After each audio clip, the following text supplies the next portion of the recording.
नमस्कार नमस्कार नमस्कार। मेरा नाम है राजीव कुमार बजाज JNRKB और मैं हूं इस वक्त एडवोकेट प्रदीप नाम्बियार जी के साथ। प्रदीप जी नमस्कार। नमस्कार सर, नमस्कार। आप सब लोगों को नेशन नाउ की तरफ से जय हिंद, जय महाराष्ट्र, जय भवानी, जय Shivaji, Vande Mataram.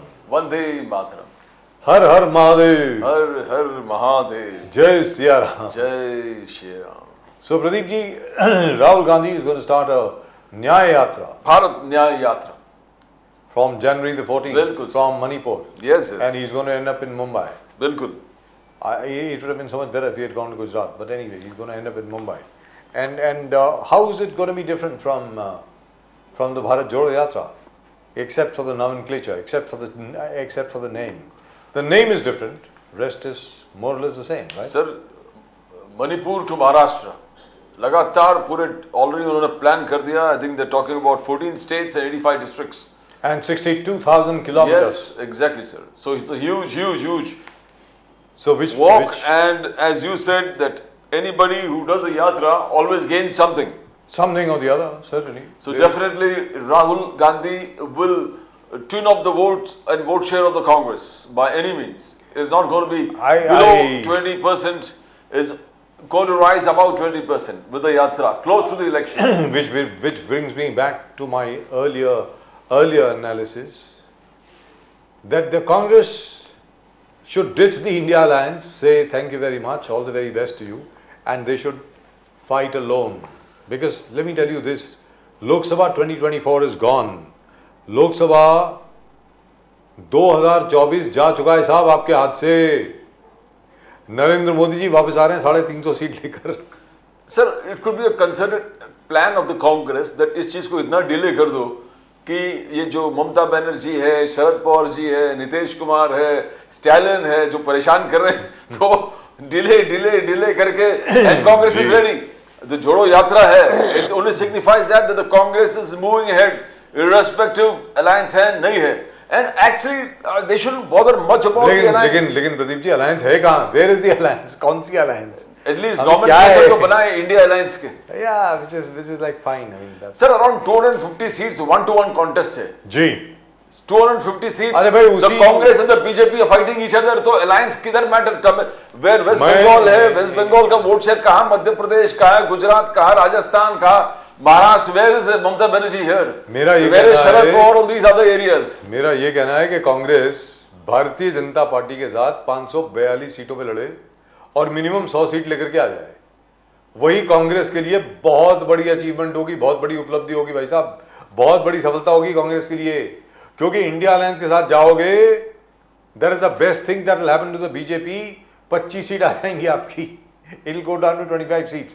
In any event, let's talk to Abhishek Mishra ji, our old friend from the Bharatiya Janata Party, man about town.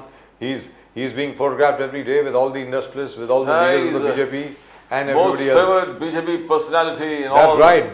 social functions. And very handsome looking young man. Abhishek Mishra ji, namaskar. नमस्कार। How are you, sir? How are you? हर हर महादेव, जय सिया राम। हर हर महादेव, हर हर महादेव। अरे sir कमाल है। मैं आपको एक चीज बताऊं, ये कन्फेशन है मेरी तरफ से, एक कन्फेशन है। देखिए साहब, जो पहली विश्व हिंदू परिषद की फिल्म बनी प्राण जाऊ पर वचन न जाऊ, वो हमारे जॉय सेबेस्टियन साहब ने बनाई थी डॉक्टर जेके जैन के लिए। उसमें आवाज मेरी है, स्क्रिप्ट मेरा है और शूटिंग भी मेरी है। मैं बता दूं आपको, I was the editor of Surya magazine at that time and director of production Jain studios. Dr. Jain Saab, of course, was from the RSS and then later on in the BJP. He later on became a member of parliament also with the BJP. पिछले साल, इसी साल in fact वो चले गए, heart attack हो गया उनको, चले गए बेचारे। लेकिन मैं आपको एक चीज बताऊं, जब हम लोग ये फिल्म भी बना रहे थे, 1990 की बात है, मैं आपको बता दूं, किसी को असल में विश्वास नहीं था कि राम मंदिर असल में बनने वाला है।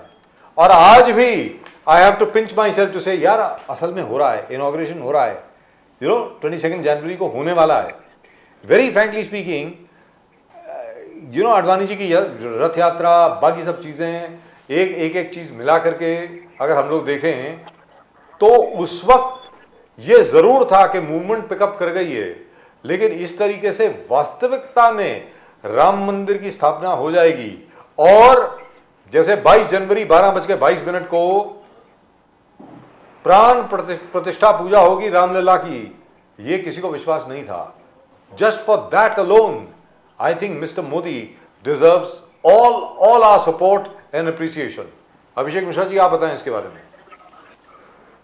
देखिए, मोदी जी गारंटी जो देते हैं वो उसको निभाते भी हैं। आज देश की जनता मोदी जी को तीसरी बार प्रधानमंत्री बनाने वाली है, क्योंकि उनको पता है कि जो मोदी जी कहते हैं वो डिलीवर भी करते हैं। और जनता को मोदी जी का एक प्रॉमिस है, वादा है कि देश के हर नागरिक के लिए वो 24 घंटे काम करते हैं। उनका विजन में केवल इस राष्ट्र को मजबूत बनाना है और भारतवासियों को समृद्ध और सशक्त बनाना है। ये मोदी जी का वादा है, सपना है, और इसीलिए देश की जनता मोदी जी पे पूर्ण भरोसा करती है। राम मंदिर का जो ये 22 तारीख को प्राण प्रतिष्ठा होगी, उसका भव्य उद्घाटन होगा, पूरे विश्व में एक संदेश जाएगा कि जो हजारों लाखों वर्ष की सनातन हिंदू संस्कृति है वो उसका जो ध्वज है वो पूर्ण विश्व में लहराएगा। ये विश्व को एक संकेत है कि आप किसी की आस्था पे, किसी की संस्कृति पे कितना भी चोट पहुंचा दो, कितने भी गजनी भेज दो, गोरी भेज दो, बाबर भेज दो, कोई भी अंग्रेज बैठ जाए, वाइसरॉय आ जाए, कोई सोनिया जी भी कहीं से आ जाए, परंतु जो संस्कृति है, धर्म है, वो सदैव उसकी विजय होगी।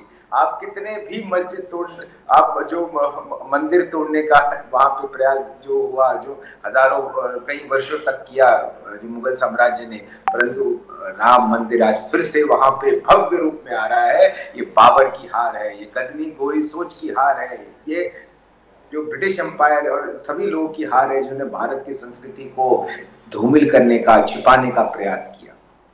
अभिषेक मिश्रा जी, 550 साल के बाद अमित शाह जी को कहना है कि this only proves that Narendra Modi साहब could do it, and the Congress 70 साल से सिर्फ बहाने बनाए रहे and they did nothing for the construction of the Ram temple. मगर कांग्रेस के जो ओवरसीज हेड है Sam Pitroda, he says the prime minister is giving too much of his time for the Ram मंदिर पुनर्निर्माण।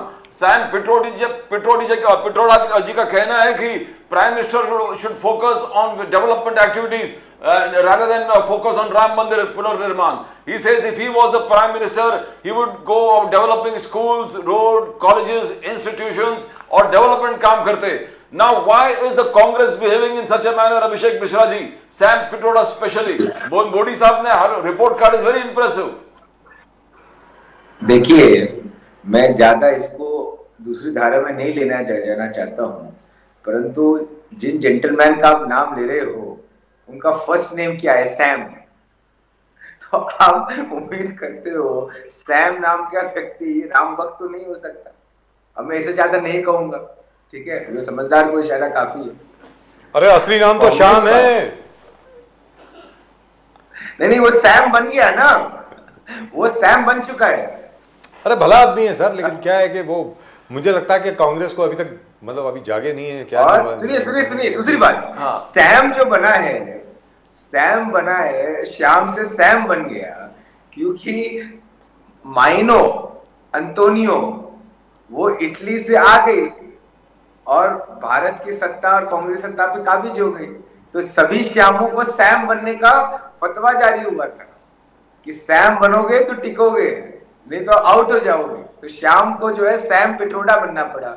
और अपनी अंतोनियो मैडम, जिनको भारत में लोग सोनिया जी के नाम से जानते हैं, वो जो इटालियन अंतोनियो मैडम है, तो अंतोनियो मैडम को प्रसन्न करने के लिए श्याम से जो सैम बन गया है वो इस प्रकार की बातें करता रहता है। ये तो दुर्भाग्य है, ये अंतोनियो और सैम की जुगलबंदी, ये सोनिया जी उर्फ अंतोनियो माइना और श्याम जो सैम बन गया है, उनकी जुगलबंदी ये देश हित में नहीं है, धर्म हित में नहीं है, भारत हित में नहीं है, और जनता इनको मूर्ख समझती है।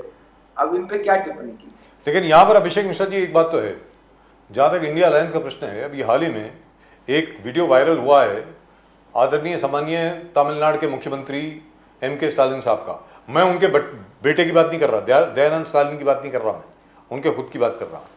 वो एक मुस्लिम समुदाय का फंक्शन था, उसको एड्रेस कर रहे थे, जिसके दौरान उन्होंने हिंदू शादी जो होती है सामग्री के साथ, हवन के साथ जो शादी होती है, उसका बहुत ज़बरदस्त मजाक उड़ाया है और न जाने क्या भला बुरा कहा है हिंदुओं को, सनातन को, और दौर छोड़िए, even the Hindu marriage ceremony has not been spared.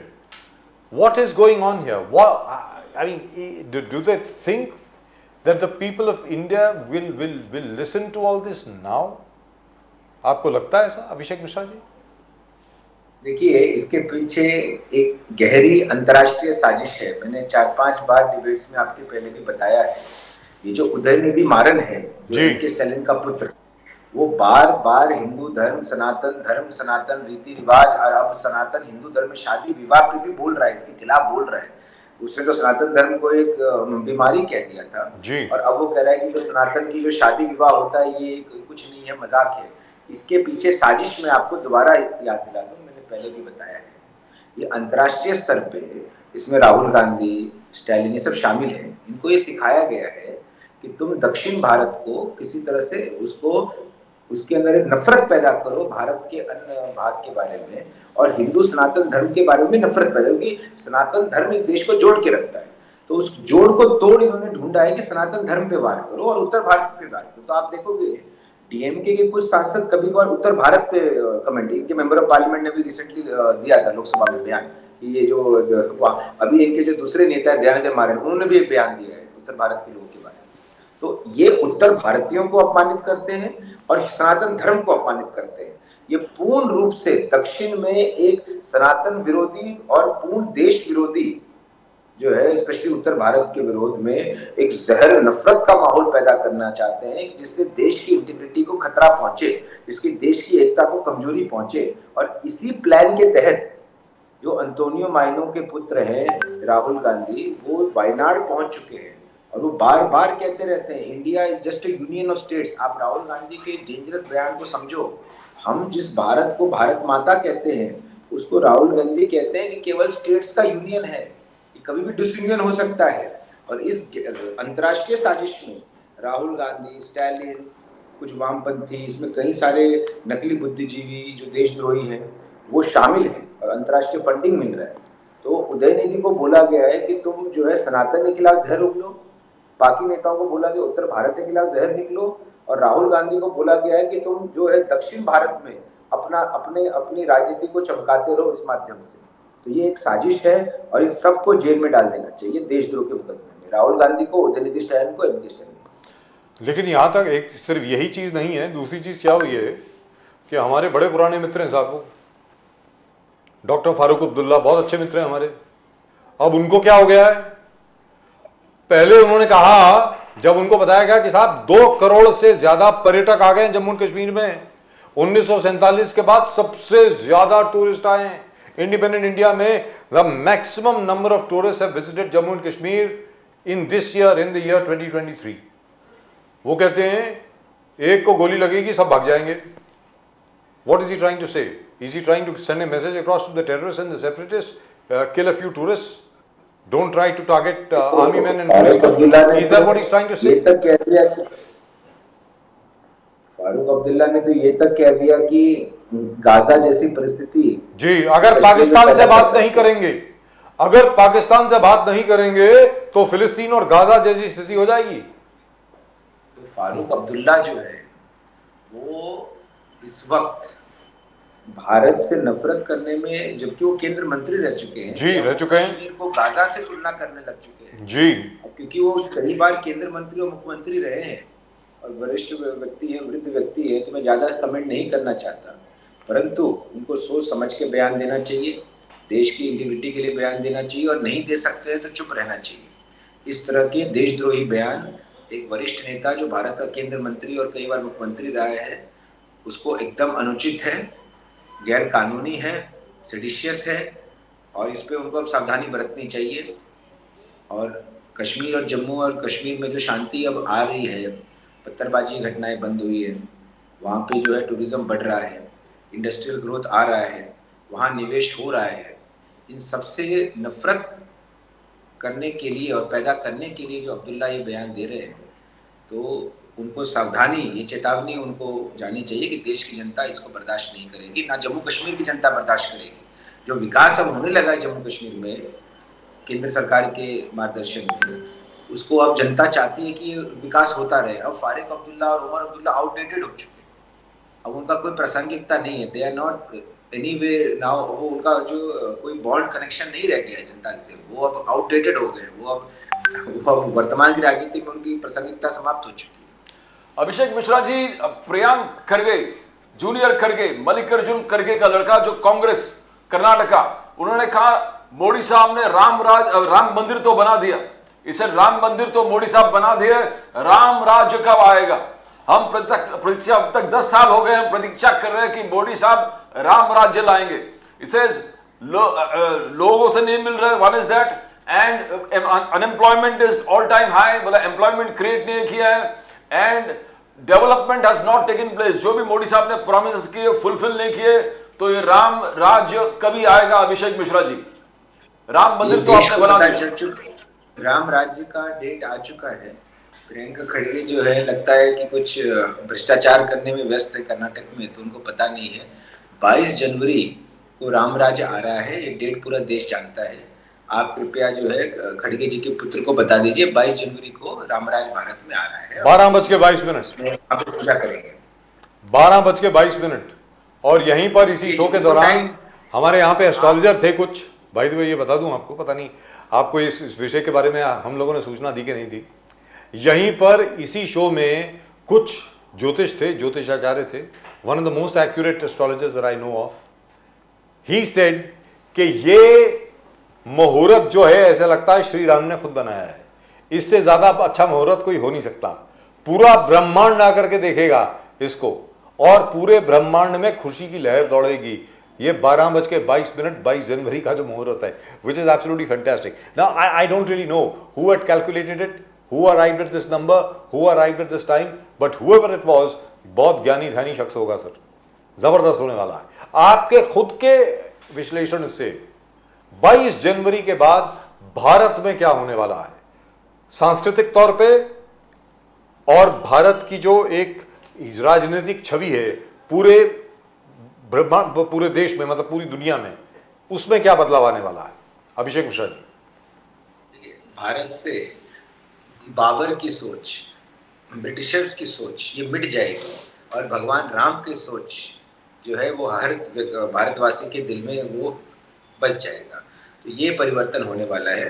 बाबरवादी सोच, ब्रिटिशवादी सोच का अंत है और भगवान राम का सत्य का सोच वो उस दिन स्थापित हो रहा है। विश्व स्तर पे सनातन धर्म की विजय है उस दिन, और जो सनातन विरोधी ताकतें हैं जिन्होंने लूट माट, हिंसा, व्यभिचार, सब प्रकार के भ्रष्टाचार वैश्विक स्तर पे किए हैं, जिन संस्कृति ने, सभ्यताओं ने, उनको संदेश है सनातन की विजय हो गई, सनातन जाग गया। जो आदि काल से धर्म चला आ रहा है हिंदू धर्म, वो टिक गया, स्थापित रहा। कोई भी अत्याचार धर्म को मिटा नहीं सकता। सत्यमेव जयते का वो दिन, सत्यमेव जयते का नारा विश्व में गूंजेगा कि सत्य की ही जीत हुई, सत्यम शिवम सुंदरम की जीत हुई, प्रभु राम की जीत हुई, सनातन धर्म की जीत हुई। कोई भी बाबर आए, कोई भी गौड़ी आए, कोई भी गजनी आए, कोई भी ब्रिटिश आए, कोई वाइसरॉय आ जाए, कोई अंतोनियो माइनो आ जाए, कुछ नहीं होगा। सिया राम मय में सब जग जानी, करो प्रणाम जोरी। क्या बात, अभिषेक मिश्रा जी, जय श्री राम जी, जय श्री राम। यू नो, आमंत्रण दिया था ममता बनर्जी को, she has refused to go, she said I will not go. CPM Sitaram Yechury ji बोले कि राम मंदिर ठीक है, they are taking the country into wrong direction. Sitaram Yechury doesn't compatible नहीं है इस चीज का कि जिस प्रकार से सत्कार हो गया, किस रामलला का प्रोग्राम ऑर्गेनाइज किया और जो लगातार कार्यक्रम हो रहा है राम मंदिर पुनर्निर्माण के लिए, he doesn't agree to that. Uddhav Thackeray ji has a problem, बोले कि हमको बुलाया नहीं। Our contribution, Bala Saheb Thackeray ji's contribution towards Ram Mandir along with Lal Krishna Advani, Murli Manohar Joshi, the whole world knows. And Bala Saheb Thackeray जी का कुछ ज्यादा महत्व नहीं दिखा यहाँ पर। तो how do you see, एक के बाद एक जो इंडिया अलायंस के लोग हैं जवाब उल्टा कहना और बॉयकॉट करना?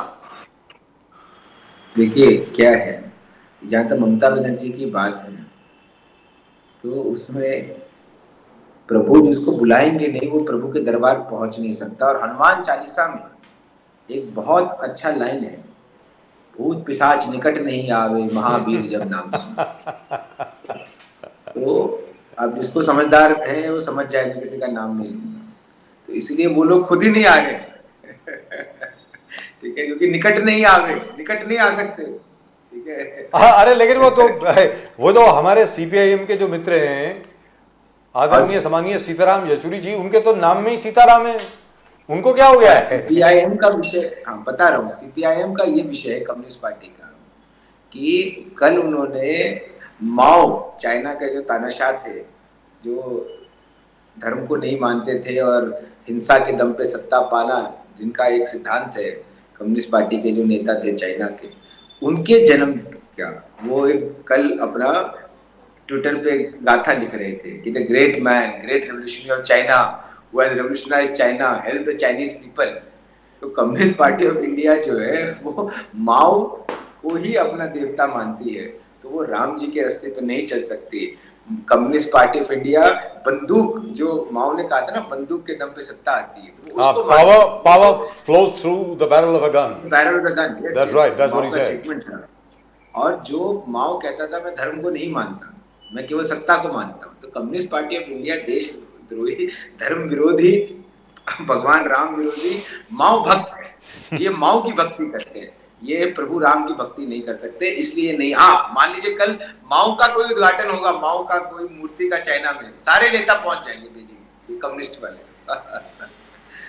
But it's very, very strange. It's really and truly sad. What is really happening at the moment? Rightfully speaking, it should have been a moment of unity for the entire country. देखिए साहब, श्री राम सबके हैं, मतलब हर एक के हैं, पूरे ब्रह्मांड के हैं, पूरी दुनिया के। और यहीं पर अगर कुछ राजनीतिक दल उसको लेकर के इसके ऊपर राजनीतिक करें और कहें कि हम लोग इसका बहिष्कार कर रहे हैं, तो मुझे ऐसा लग रहा है वो खुद का बहिष्कार कर रहे हैं, वेरी फ्रैंकली स्पीकिंग। लेकिन सर ये बताएं अभिषेक मिश्रा जी, अभी वो एबीपी न्यूज सी वोटर का कुछ सर्वे आया कल, जिसमें महाराष्ट्र के बारे में ये कहा गया है कि एमवीए, जो एमबीए है, उसकी सीटें जो ट्रिपल इंजन सरकार हैं उससे ज्यादा आएंगी लोकसभा 2024 में। इसके बारे में कुछ कहना चाहेंगे आप? एबीपी वोटर ने अभी मध्य प्रदेश में कहा था कि कांग्रेस की सरकार आ रही है। जी, कहा था। बस समझ जाओ आप। But that was a bit of a surprise. C voter has been accurate also in the past. Past में कभी-कभी उनकी prediction ठीक भी हो जाती है, ऐसी बात नहीं है। But here they say that in all likelihood they will, the MBA earlier, if you remember 6 months ago when their first survey had come, they had predicted that the MBA would get about 32 seats out of how many are there? 48, right? 48 in Maharashtra. Now they say they will get about 29. तो 3 शायद कम हुई हैं। Do you think there's anything to be, there's something to worry about as far as the BJP is concerned in Maharashtra, Abhishek Mishra ji? Because our only concern is whether we will win 46 out of 48 or 48 out of 48. Because the reality, I'll tell you, ABPC voter said Congress will get 120, Congress got 50-60 in Madhya Pradesh. तो उनको छोड़िए। The reality is NCP, Sharad Pawar Gut, has no worker left and no leader left. Shiv Sena, UBT group, Uddhav Thackeray Gut, their main campaigner, Mr. Aditya Thackeray, is in that the SIT has been formed in the brutal gang rape of Disha Salian, which was termed as suicide. So SIT has been formed. So Shiv Sena internally is collapsing. Their locus standi is gone. And with regards to Congress, after the defeat in 3 states, the Congress is finding it difficult to find candidates to contest in Maharashtra, because people know that we will lose and money will be spent and there is no hope. Modi ji ko aana hi hai. So reality is that by the time election comes and Modi ji's campaign starts, and a huge wave we will see in Maharashtra. I'm predicting it to you. Such a huge wave that Shiv Sena, Uddhav, NCP, Sharad Pawar and Congress will appear as if they are a fringe element, and they may sometimes, some places they may lose the deposits also. So I see a wave of 46 to 48 seats for the BJP alliance, and I see these parties consigned to the dustbin of history, and Aditya Thackeray may go to jail, is what I believe. And what about the South? Because in the South, at the moment, you don't have a single state government.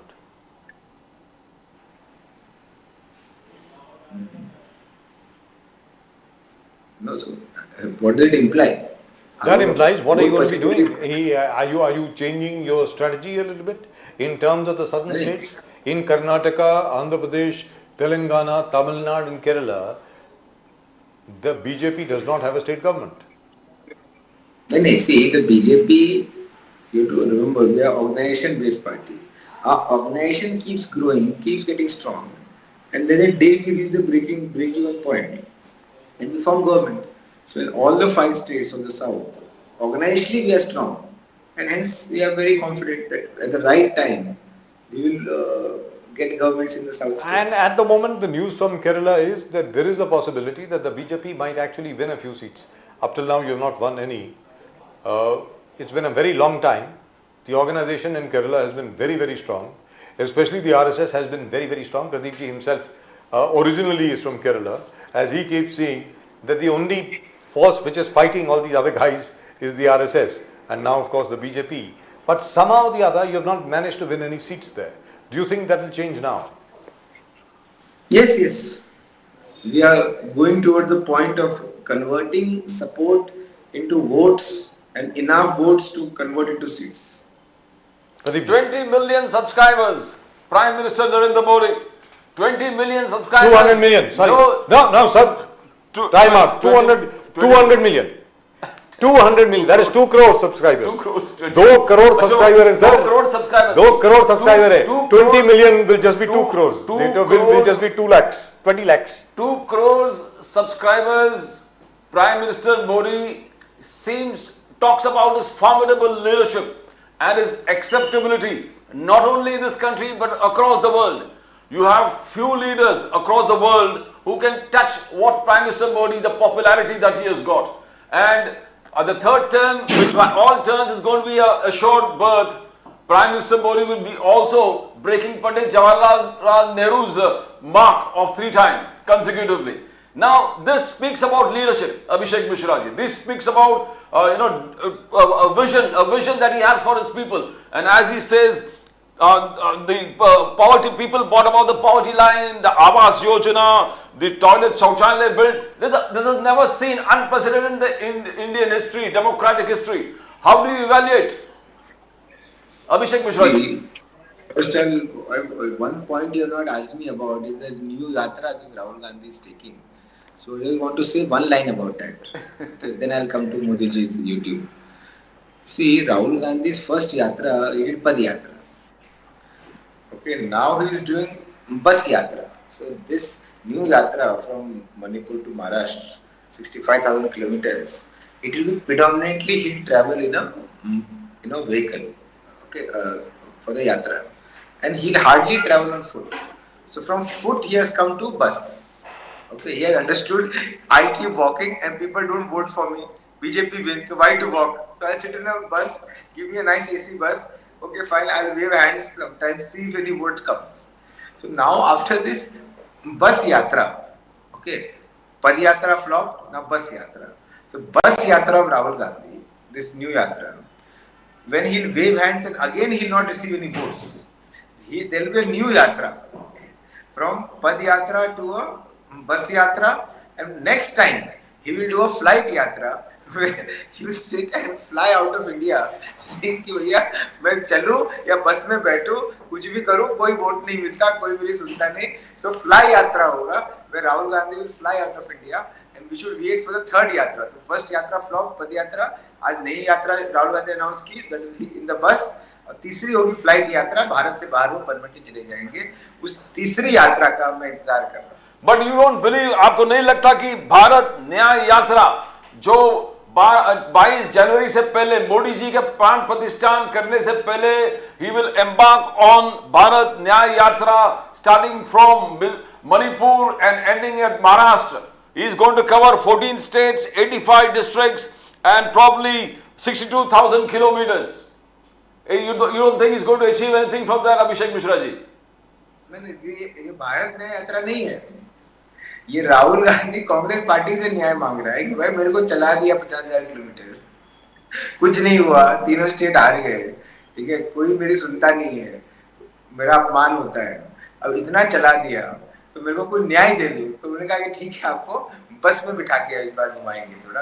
वो क्या है कि देखो, हम जब बच्चे थे तो एक सर्कस होता था, सर्कस में कुछ जीव जो है अट्रैक्शन होते थे हंसी मजाक देखने के लिए, तो उसको कभी चला देते थे, कभी किसी साइकिल में बिठा देते थे। तो पहले इस आदमी को जो है कांग्रेस ने चलवाया, तो वो जोड़ना चाह रहा था कांग्रेस को खुद से, वो नहीं जुड़ी कांग्रेस पार्टी उससे, भारत से कोई मतलब नहीं है। अब वो न्याय भी मांग रहा है कांग्रेस पार्टी से कि इतना चला के क्या मिला हम लोग को, मुझे क्यों चला दिया, मेरा पाँव क्यों खराब किया। तो वो न्याय उसको मिल गया कि बस में बिठा दिया। तो वो ये न्याय यात्रा राहुल गांधी को कांग्रेस पार्टी न्याय दे रही है कि तू चल के कुछ नहीं कर पाया, बस में बैठ के देख लेते हैं। और आखिरी यात्रा होगी फ्लाइट यात्रा। अब ना चलूंगा, राहुल गांधी बोलेगा, ना मैं चलूंगा ना बस में बैठूंगा, मेरा टिकट दो, मैं विदेश जाके रहूंगा। Right, thank you very much, Abhishek Mishra ji. All the very best to you and very, very happy New Year. Today is already the 27th. Just a couple of more days to go for the new year, for 2024. And hope to see you in Ayodhya on January the 22nd. Thank you very much. प्रणाम, प्रणाम। Thank you, sir. Namaskar, Jai Shri Namaskar. Ram. Thank you. Right, that was Mr. Abhishek Mishra ji, and he has a grudge against Rahul Gandhi. Samadhyata, he doesn't want Rahul Gandhi to stay in the country. Abhishek Mishra ji शुरू से बोल रहे हैं कि राहुल गांधी भारत छोड़ो। अब क्यों बोलते हैं मुझे मालूम नहीं है, लेकिन उनको मालूम होगा। फिलहाल कांग्रेस पार्टी के जनाब, and by the way you are absolutely right, it is 20 million, not 200 million, my mistake. 20 million is equivalent to 2 crores. Pradeep ji was absolutely right. At the moment, from the Congress party, we have our old friend, journalist, man about town, Congress spokesperson, and a man who's really and truly worked very, very hard for the Congress. Congress के लिए जिन्होंने बहुत बहुत मेहनत करी है, निजामुद्दीन रहीम साहब। निजामुद्दीन रहीम साहब, नमस्कार। सर नमस्कार। नमस्कार सर, नमस्कार नमस्कार नमस्कार नमस्कार। क्रिसमस की बहुत बहुत शुभकामनाएं, नया साल आने वाला है उसकी भी बहुत बहुत शुभकामनाएं, और भारत न्याय यात्रा की और भी शुभकामनाएं। यस।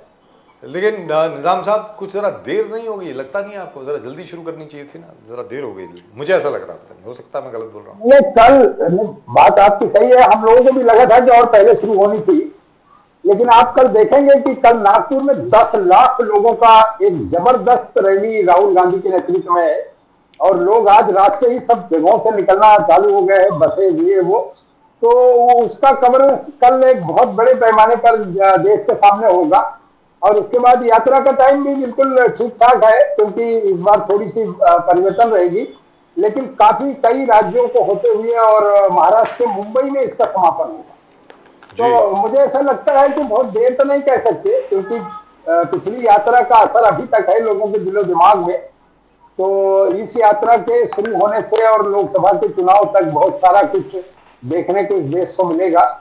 तो मैं समझता हूं कि नेतृत्व ने जो भी निर्णय लिया है, और लोगों में उत्साह है, कांग्रेस में तो उत्साह ही है, और बड़े पैमाने पे लोग जुड़ रहे हैं। और जैसे ही अनाउंसमेंट आया, आपने देखा होगा पूरे देश भर में सोशल मीडिया पर, और राहुल जी, उनकी टीम और उनके चाहने वाले, पार्टी के सारे नेतृत्व के सारे साथी सभी स्वागत करते नजर आए, और सब बिल्कुल तन मन धन से तैयार हैं, और इस यात्रा को बहुत ही बढ़िया तरीके से इस देश में सफल करेंगे, और इस यात्रा का रिजल्ट भी आप देखेंगे।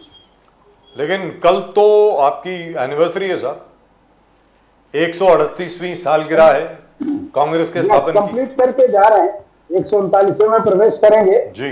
और 138 की इस एनिवर्सरी में आप देखेंगे कि पहली बार मेरा ख्याल है कि इतने बड़े पैमाने पर देश में ये प्रोग्राम कल हो रहा है। सारे कांग्रेस के लीडर, सभी CWC के सदस्य, सभी जितने वर्किंग हमारे जनरल सेक्रेटरीज या लोग हैं, सबके सब नागपुर पहुंच चुके हैं।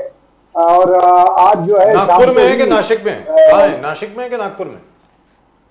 नागपुर सर। नागपुर में जी। नागपुर में है सर जी। राम मंदिर 22 जनवरी 12:22 नरेंद्र मोदी जी प्रधानमंत्री प्राण प्रतिष्ठान करेंगे और जबरदस्त एक कार्यक्रम लगातार मैं बोलता हूं सैम पिट्रोडा, मगर आपका जो ओवरसीज कांग्रेस के जो चीफ है सैम पिट्रोडा ने प्राइम मिनिस्टर मोदी जी पे आलोचना किया, बोले आप इतने प्रधानमंत्री होकर इतने वक्त आप राम मंदिर के लिए डिवोट कर रहे हो, अगर मैं प्रधानमंत्री होता तो मैं डेवलपमेंट काम में और अपने आप को उलझा देते, मैं स्कूल की तरफ देखते, मैं कॉलेजेस इंफ्रास्ट्रक्चर बिल्डअप और अलग अलग डेवलपमेंट काम में अपने टाइम। तो आप ये सैम पिट्रोडा जी कांग्रेस के ओवरसीज किस प्रकार से देखते हो? आप आलोचना की है मोदी जी के, बहुत वक्त दे रहे हैं राम मंदिर के लिए। नायर साहब, दो बात है कि आपने एक बात कही कि प्रधानमंत्री जो है वो प्राण प्रतिष्ठा करेंगे मंदिर में, बिल्कुल। तो हिंदू धर्म के रिवाज के हिसाब से कोई भी आदमी अगर अपनी पत्नी के साथ नहीं है तो वो नहीं कर सकता जी। आप ये हिंदू लॉजिक, मैं लॉजिक की बात नहीं कर रहा हूं, बल्कि हिंदू धर्म की उस व्याख्या को कर रहा हूं जो सदियों से हम देखते आ रहे हैं। सदियों से परंपरा देखते आ रहे हैं कि लक्ष्मी और गणेश या जिसकी भी पूजा है बगैर दोनों के होती नहीं है। दूसरी चीज है कि प्राण प्रतिष्ठा कोई मंदिर का पुजारी करेगा वो मरमीन होगा, और उसके अलावा ये दूसरों के लिए कोई इनके पास रास्ता नहीं है। और भारत को खुशी होगी, भारत के लोगों को खुशी होगी कि एक बहुत दिनों से एक संकल्पना थी जो पूर्ण हुई और देश के सामने वो आ रहा है। लेकिन आपने देखा होगा कि बजाय पूरे देश के हिंदुओं को समर्पित करने के बजाय उन्होंने बीजेपी को समर्पित किया है। तो ऐसा लगता है कि ये राम मंदिर सिर्फ बीजेपी का है, जबकि ये राम मंदिर इस देश के एक सारे हमारे हिंदू भाइयों के लिए होना है। तो वो एक विषय आएगा। दूसरी चीज जो सैम पित्रोदा जी की बात है, आप जानते हैं सैम पित्रोदा जी जो है राजीव गांधी के जमाने में जब अटल जी ने बैलगाड़ी पर बैठकर संसद का घेराव किया था, आपको याद होगा, कंप्यूटर युग लाने वाले व्यक्ति का उस वक्त विरोध इन्होंने किया था। तो आज भी जो बात सैम पित्रोदा कह रहे हैं कि उनको जो है डेवलपमेंट चाहिए, स्कूल चाहिए, कॉलेज चाहिए, यूनिवर्सिटी चाहिए, तो अभी तक तो देश के प्रधानमंत्री ने हवा में ही बनाई है। हर 3 मिनट में एक यूनिवर्सिटी बना रहे थे, हर 5 मिनट में एक IIM बना रहे थे, हर 10 मिनट में एक अस्पताल बना रहे थे, और 1000 से ज्यादा मॉडर्न सिटीज बना रहे थे। तो अब कहाँ है, कहीं दिख नहीं रहा है। राम मंदिर चूंकि धार्मिक विषय था, और अगर ये नहीं पूरा कर पाते तो शायद इनके पास समाज में जाने और देश में प्रचार करने का कोई विषय भी नहीं था। इसलिए मैं समझता हूं कि पित्रोदा जो है सामने उन्होंने जो बात रखी है, धर्म के साथ इस देश में डेवलपमेंट की भी जरूरत है, क्योंकि ये देश आज 21वीं सदी में प्रवेश कर रहा है, और हम भारत के जिस मॉडर्नाइजेशन की बात कर रहे हैं वहां आज इन सब चीजों की बहुत आवश्यकता है। क्योंकि धर्म व्यक्तिगत विषय है, धर्म जो है वो व्यक्तिगत विषय है। कोई भी धार्मिक व्यक्ति अपने धर्म में जो उसकी क्रियाएं हैं उसको उन्हें करना है, तो उसके लिए स्थान की जरूरत है, वो सरकारें तैयार करें या समाज तैयार करके उन्हें दे। इसलिए बहुत बड़ा मुद्दा नहीं आएगा, बहुत बड़ा मुद्दा इस देश का डेवलपमेंट और इस देश का जो नवीनीकरण होना है, जिस दौर में हम जा रहे हैं उसका। निजाम साहब जी, राम मंदिर के उद्घाटन के बाद, प्राण प्रतिष्ठा पूजन के बाद विश्व हिंदू परिषद और बाकी जितने भी हिंदू संगठन हैं उनके साथ जो जुड़े हुए हैं, सब नहीं जो उनके साथ जुड़े हैं, मैं उनकी बात कर रहा हूँ, RSS हो गए, ये सब लोग हो गए, सब लोगों ने मिलकर के तकरीबन 150 के 200 के करीब फंक्शन प्लान किए हैं पूरे भारत में, नॉर्थ ईस्ट में भी, बिहार में भी, असम में भी, उत्तर प्रदेश में भी, मध्य प्रदेश में, मतलब जहाँ जहाँ श्री राम के पैर पड़े हैं, एक तो वहाँ पर जो तीर्थ स्थान है वहाँ पर, और उसके अलावा मुंबई की बाणगंगा हो गई वहाँ पर भी, रामेश्वरम में, अपने पंचवटी में, गोदावरी के किनारे, चित्रकूट में, मध्य प्रदेश में, हर जगह पर जो श्री राम शोभा यात्रा वगैरह निकाली जाएगी, अलग अलग फंक्शन होंगे वगैरह वगैरह, कि आखिरकार 496 साल के बाद एक बार फिर श्री राम का मंदिर दोबारा पुनः उसका निर्माण हो गया। तो इस तरफ राहुल गांधी जी की यात्रा शुरू हो गई मणिपुर से। अब मेरा ये कहना है कि यात्रा के द्वारा या किसी और तरीके से ये जो पूरी शोभा यात्राएं निकलेंगी, मंदिरों में आरतियां होंगी, श्री राम का संदेश जाएगा, ये कहा जाएगा कि मोदी जी विष्णु जी के 11वें अवतार हैं, वगैरह वगैरह, अब उसका मुकाबला कांग्रेस कर पाएगी क्या? निजाम साहब। देखिए सर, जब आपको याद होगा सर कि जब पहली यात्रा शुरू हुई थी तो लोग मजाक उड़ा रहे थे। आपने देखा होगा कि जिस दिन यात्रा शुरू हुई तो लोगों को लगता था कि ऐसे ही छोटा सा है, कोई इधर उधर हो जाएगा। लेकिन उस यात्रा का कोई बदल इस भारत में अब तक नहीं हुआ। अगर आपको याद हो कि पूरी दुनिया ने उसको कवरेज किया और पूरी दुनिया ने इस बात को माना कि इतनी बड़ी यात्रा इस देश में संभव नहीं थी, और उसको जो है उन्होंने संभव कर दिखाया। और सारे जितने हमारे मौसम है, यानी इस देश में जितनी चीजें हैं, चाहे वो गर्मी का मौसम हो, बारिश का हो, बर्फ पड़ती हो, उन्होंने उनके पैर कहीं डगमगाए नहीं और उन्होंने अपनी यात्रा को तैयार करके दिया और देश में नफरत के एक बड़े माहौल को खत्म किया। दूसरी यात्रा भी पहले से प्रपोज थी। ऐसा नहीं है कि हम राम मंदिर का इशू आ रहा है इसलिए हम अपनी यात्रा शुरू कर रहे हैं। हमारी दूसरी यात्रा भी पहले से प्रपोज थी, थोड़ा आगे पीछे हुआ, लेकिन ये यात्रा भी इस देश में एक नया संचार देगी और इस यात्रा की ताकत से इस देश में बदलाव आएगा। जहां तक मंदिर का सवाल है, मंदिर तो भारत में ही बनना है और भगवान राम इमामुल हिंद हैं, यानी हिंद के इमाम हैं। ये मौलाना आजाद ने लिखा, ये सारे लोगों ने लिखा। तो अगर भारत में वो सिर्फ और सिर्फ बीजेपी और आरएसएस के लिए अगर वो मंदिर के निर्माण का महत्व दे रहे हैं तो वो गलत कर रहे हैं, क्योंकि ये देश ऑलरेडी पहले से हिंदुत्व वाला ही देश है। जिस देश में 150 करोड़ की आबादी हो, अगर उसमें ये चंद जगहों पे जाके करते हैं और उसका ध्रुवीकरण करने की कोशिश करते हैं, तो मैं नहीं समझता कि वो बहुत बड़ा संभव होगा। क्योंकि आप देखिए, बंगाल में उनका सफाया है, जीरो है। बिहार की हालत आप देख रहे हैं, कर्नाटका आपने देख ही लिया, तमिलनाडु आप देख रहे हैं, आंध्रा उनके हाथ में नहीं है। उसके अलावा आप देखेंगे कि नए इलेक्शन में उनको एक राज्य जो है वो मध्य प्रदेश का मिला है, यानी बीजेपी अब हिंदी बेल्ट के बाहर कहीं नहीं बचेगी। देश का 75% इलाका जो है वो हिंदी बेल्ट से हटकर है। तो हिंदी बेल्ट में जो 3-4 राज्य हैं उसमें उनका जो असर है वो असर भी इस यात्रा के बाद दिखेगा, क्योंकि हमारा जो काम है वो है नफरत खत्म करना, देश में भारत के संविधान को लागू करना, बाबा साहब अम्बेडकर और उनके विचारों को जन जन तक पहुंचाना। हमारा काम नहीं है कि हम समाज को तोड़ें, हमारा काम नहीं है कि हम हिंदू विचारधारा को लेकर ध्रुवीकरण करें। तो ये उनका जो प्लान है वो 4-5 राज्यों को छोड़कर आप देखिएगा कि उत्तर प्रदेश, मध्य प्रदेश या जो 4-5 राज्य हैं इनको छोड़कर बहुत बड़ा कोई असर नहीं होगा। और जिन 3 चुनावों की बात अभी बीच में हो रही थी, वहां भी आपने देखा होगा कि हम बॉर्डर लाइन पर खड़े हैं। उनके और हमारे वोट में कोई बहुत बड़ा अंतर नहीं है कि वो हमें जो है कुछ नई चीज सिखा पाएंगे। तो इसके लिए हमारी भी तैयारी है। मगर सैम पिट्रोडा के जवाब में जो अमित शाह जी लगातार आजकल में लगातार डेवलपमेंट के जो मोदी साहब ने किया है उसके बारे में 13.5 करोड़ गरीब लोगों को गरीबी रेखा से ऊपर उठाया, 4 करोड़ लोगों को आवास योजना के अंदर घर दिलाया, 12 करोड़ लोगों को शौचालय बना के दिया। उनको शौचालय नहीं इज्जत घर बोलते हैं prime minister Modi. Ujjwala gas connection से 9.5 करोड़ लोगों को फायदा, नल से जल 11 करोड़। तो और डेवलपमेंट क्या है निजामुद्दीन जी, क्या डेवलपमेंट हो सकता है? अभी आप डेवलप सर नायर साहब, ये देश 150 करोड़ लोगों का है। नायर साहब, ये देश 150 करोड़ लोगों का है। अगर 2-4 करोड़ लोगों को घर और 2-4 करोड़ को सिलेंडर दे दिया तो ये 0.5% भी नहीं होता। और जिस उज्ज्वला की आप बात कर रहे हैं, मेरे साथ चलिए आपको दिखाओ, वो घर के अंदर रखा हुआ है, उसके ऊपर जो हमारे यहाँ उपरी होती है ना, उपरी जो गोबर से बनती है, आज भी उससे रोटी बन रही है। क्योंकि 500 रुपए का राशन देके 1100 के सिलेंडर में गरीब रोटी नहीं बनाता सर। फोटो खिंचाने के लिए और फोटो शॉपिंग करने के लिए तो बहुत बढ़िया है, लेकिन उसका भविष्य आपने देखा नहीं।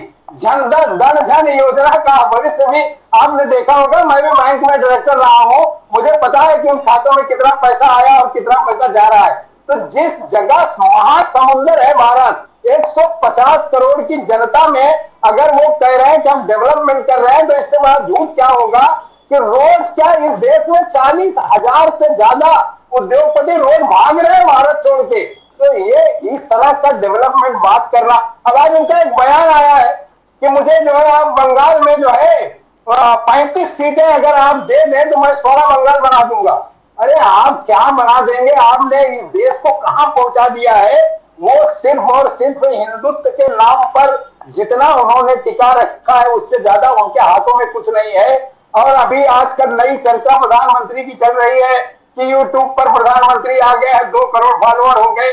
अरे जिस देश में 150 करोड़ लोग रहते हो, 2 करोड़ फॉलोअर तो किसी एक नचनिया फिल्म स्टार के भी हो जाते हैं जी। ये तो भारत के प्रधानमंत्री हैं। प्रधानमंत्री आपका वो प्रधानमंत्री जी तुलना कर रहे पूरे देश विदेश के जितने पॉलिटिकल लीडर्स हैं, पूरे दुनिया के पॉलिटिकल लीडर्स को आप देखोगे, बीजेपी का कहना है कि मोदी जी 2 करोड़ फॉलो सबसे ज्यादा है। इसमें उनका लोकप्रियता दर्शाता है, उनके लीडरशिप स्किल्स दर्शाता है।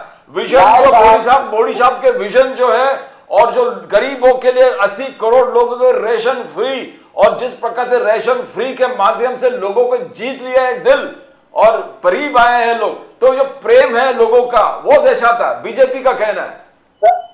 राशन फ्री देकर बीजेपी इस देश में बजाय डेवलपमेंट या गरीबी खत्म करने का काम नहीं कर रही, बल्कि गरीबों को और तबाही को डाल रही है।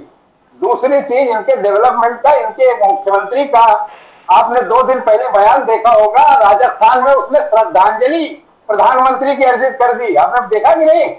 वहां के मुख्यमंत्री ने कहा कि भारत के प्रधानमंत्री को श्रद्धांजलि अर्पित करता। यानी ये इनके लोगों का ज्ञान है। इतने ज्ञानी हैं ये लोग कि अपने प्रधानमंत्री को श्रद्धांजलि दे रहे हैं। दिल में है वो दूसरे एक सर आपको और बता रहा हूं, उनके उसी राज्य के और एक नेता ने कहा कि मुख्यमंत्री नरेंद्र मोदी, ये सब चैनलों पर आ रहा है। जिस देश में इतना ज्ञान इसकी सरकारों के पास हो कि अपने प्रधानमंत्री को श्रद्धांजलि दे रहे हो, या प्राइम मिनिस्टर को मुख्यमंत्री अनाउंस कर रहे हो, उस राज्य का डेवलपमेंट क्या होगा? आप चूंकि लोकतंत्र है, यहाँ सर गिने जाते हैं, इसलिए जो भीड़ आई है वो भी इनकी अपनी नहीं है। जिस दिन ये दुकान टूटेगी, सब जहां से आए हैं वहीं लौट जाएंगे। इसलिए ये ख्वाब देखना बिल्कुल लगन है। और मैं बहुत ज्यादा आश्वस्त हूं कि हमने जो परसेंटेज हम वोट लिए हैं इस देश में, या जनता ने हमें जो वोट दिए हैं, वो 2024 के लिए हमारे लिए वरदान साबित होगा। क्योंकि आपने खुद देखा है कि 2003 और 2004 में जिस तरह से जनता ने कांग्रेस को प्यार देके बिठाया था, वही 2024 में इसकी पुनरावृत्ति होगी। मोदी जी कितना भी उछल कूद कर ले, लेकिन जो भारत का ज्ञान है या जो भारत की सांप्रदायिक चीजें वो बिगाड़ना चाह रहे हैं, वो सब होने के बावजूद भी जनता इस देश में शांति चाहती है, डेवलपमेंट चाहती है और नाम चाहती है। निजामुद्दीन साहब, नाम डेवलपमेंट आया। निजाम साहब सीधी बात है, राजस्थान में आप सिर्फ 1.2% से पीछे रह गए, 1.2% से। मध्य प्रदेश में आपका और भारतीय जनता पार्टी का फर्क 6.5 और 7.5% के करीब था, और छत्तीसगढ़ में 4% के करीब था। मैं आपसे जानना चाहता हूं, जब कांग्रेस इतना अच्छा परफॉर्म कर रही है, आपकी संस्था हर जगह पर है, और जिसको पैन इंडिया पार्टी कहते हैं ना, जो पार्टी पूरे हिंदुस्तान में हो, जम्मू एंड कश्मीर हो, बाकी नॉर्थ ईस्ट हो, यूपी हो, कन्याकुमारी हो, साउथ हो, वो सिर्फ कांग्रेस है पूरे हिंदुस्तान में। क्योंकि आपकी हिमाचल में भी सरकार है, आपकी तेलंगाना में सरकार है, कर्नाटक में सरकार है। भारतीय जनता पार्टी की विंध्याचल के नीचे, यानी विंध्याचल के दक्षिण में कोई सरकार नहीं है। लेकिन आप भारत के उत्तर में भी हैं, दक्षिण में भी हैं, और जहां तक के पूर्व का सवाल है, वहां पे झारखंड में और बिहार में आप कोलिशन में हैं। मैं आपसे ये जानना चाहता हूं कि इंडिया अलायंस का, मुझे तो ऐसा लगता है कि कांग्रेस को बड़ा नुकसान होने वाला है, क्योंकि इंडिया अलायंस के आपके, सर पूरी बात सुन लें, आपके जो माननीय पार्टनर है, जैसे स्टालिन साहब हो गए, उनके सुपुत्र हो गए स्टालिन जूनियर साहब हो गए, वो जिस प्रकार के वक्तव्य दे रहे हैं, और मौर्य साहब हो गए समाजवादी पार्टी के उत्तर प्रदेश में, वो जिस प्रकार के वक्तव्य दे रहे हैं हिंदुओं के खिलाफ, सनातन के खिलाफ, हिंदुत्व के खिलाफ, मुझे लगता है कि कांग्रेस को तो अपनी छवि बचाते बचाते ही बहुत नुकसान होने वाला है इन लोगों से। मुझे ऐसा लगता है कि कांग्रेस को 542 सीट अकेले लड़नी चाहिए, फिर देखें क्या होता है। मुझे ऐसा लगता है कि आप ज्यादा सफल होंगे अगर आप अकेले लड़ें, तो मैं ऐसा मानता हूं। एक बात देखिए सर, ये क्या है, जो क्षेत्रीय पार्टियां हैं कहीं ना कहीं उनके असर है, हम उससे इनकार नहीं करते। और क्षेत्रीय पार्टियों की ताकत से 2024 हमारे लिए बहुत बढ़िया इसलिए आएगा क्योंकि अब इस देश में आज प्रधानमंत्री मोदी की एक सरकार ले लीजिए ना, वहां वो अकेले नहीं है कि बीजेपी ने उनको सरकार बनाया है, उसमें बहुत सारे दल शामिल है, 30-32 दल शामिल है। तो एक दौर आया है और आगे जाके इसका बदलाव भी होगा क्योंकि धीरे धीरे कोलेशन का के मामला खत्म भी हो रहे हैं। लेकिन हम नहीं चाहते कि देश में किसी को अलग किया जाए, सारे लोग मिलकर जो प्रयास कर रहे हैं और सारा समझौता भी 2024 का है। और जो किसी के व्यक्तिगत विचार हैं उससे हम किसी को कैसे रोक सकते हैं। तो जो आदमी पार्टी लेवल पर जो डिसीजन होगा, जो मैनिफेस्टो आएगा, जो संगठन बनेगा या जो टिकटों के बंटवारे होंगे, वो इस सारे तालमेल को लेकर होगा। और आप देखेंगे कि 2024 की जो पिक्चर आएगी वो बहुत ही जल्द आपके सामने आने लगेगी। और जहां जहां वोट का परसेंटेज हमारे कम है बीजेपी से 2%, 3%, 1.5%, उनको भरने का काम शुरू हो गया है। आपने पिछले 4 दिन में आपने देखा कि कांग्रेस बिल्कुल नई तैयारी के साथ, नए अपने पूरे कलेवर के साथ आ रही है। अपने बहुत सारे छत पद को उन्होंने चेंज किया है, बहुत सारे नए पदाधिकारी बना रहे हैं, नए लोगों को चांस दिए जा रहे हैं। तो इससे ये लगता है कि बदलाव की जो बयार है उसके रुख को कांग्रेस बिल्कुल भाप चुकी है और उस चीज को तैयार करके सामने आ रहे हैं। मगर जिस प्रकार से जूनियर खरगे साहब के जो लड़के हैं कर्नाटक में, उन्होंने कहा कि राम मंदिर तो आप बना रहे हो, बोले मोदी जी आप राम मंदिर बना रहे हो मगर राम राज्य कब आएगा?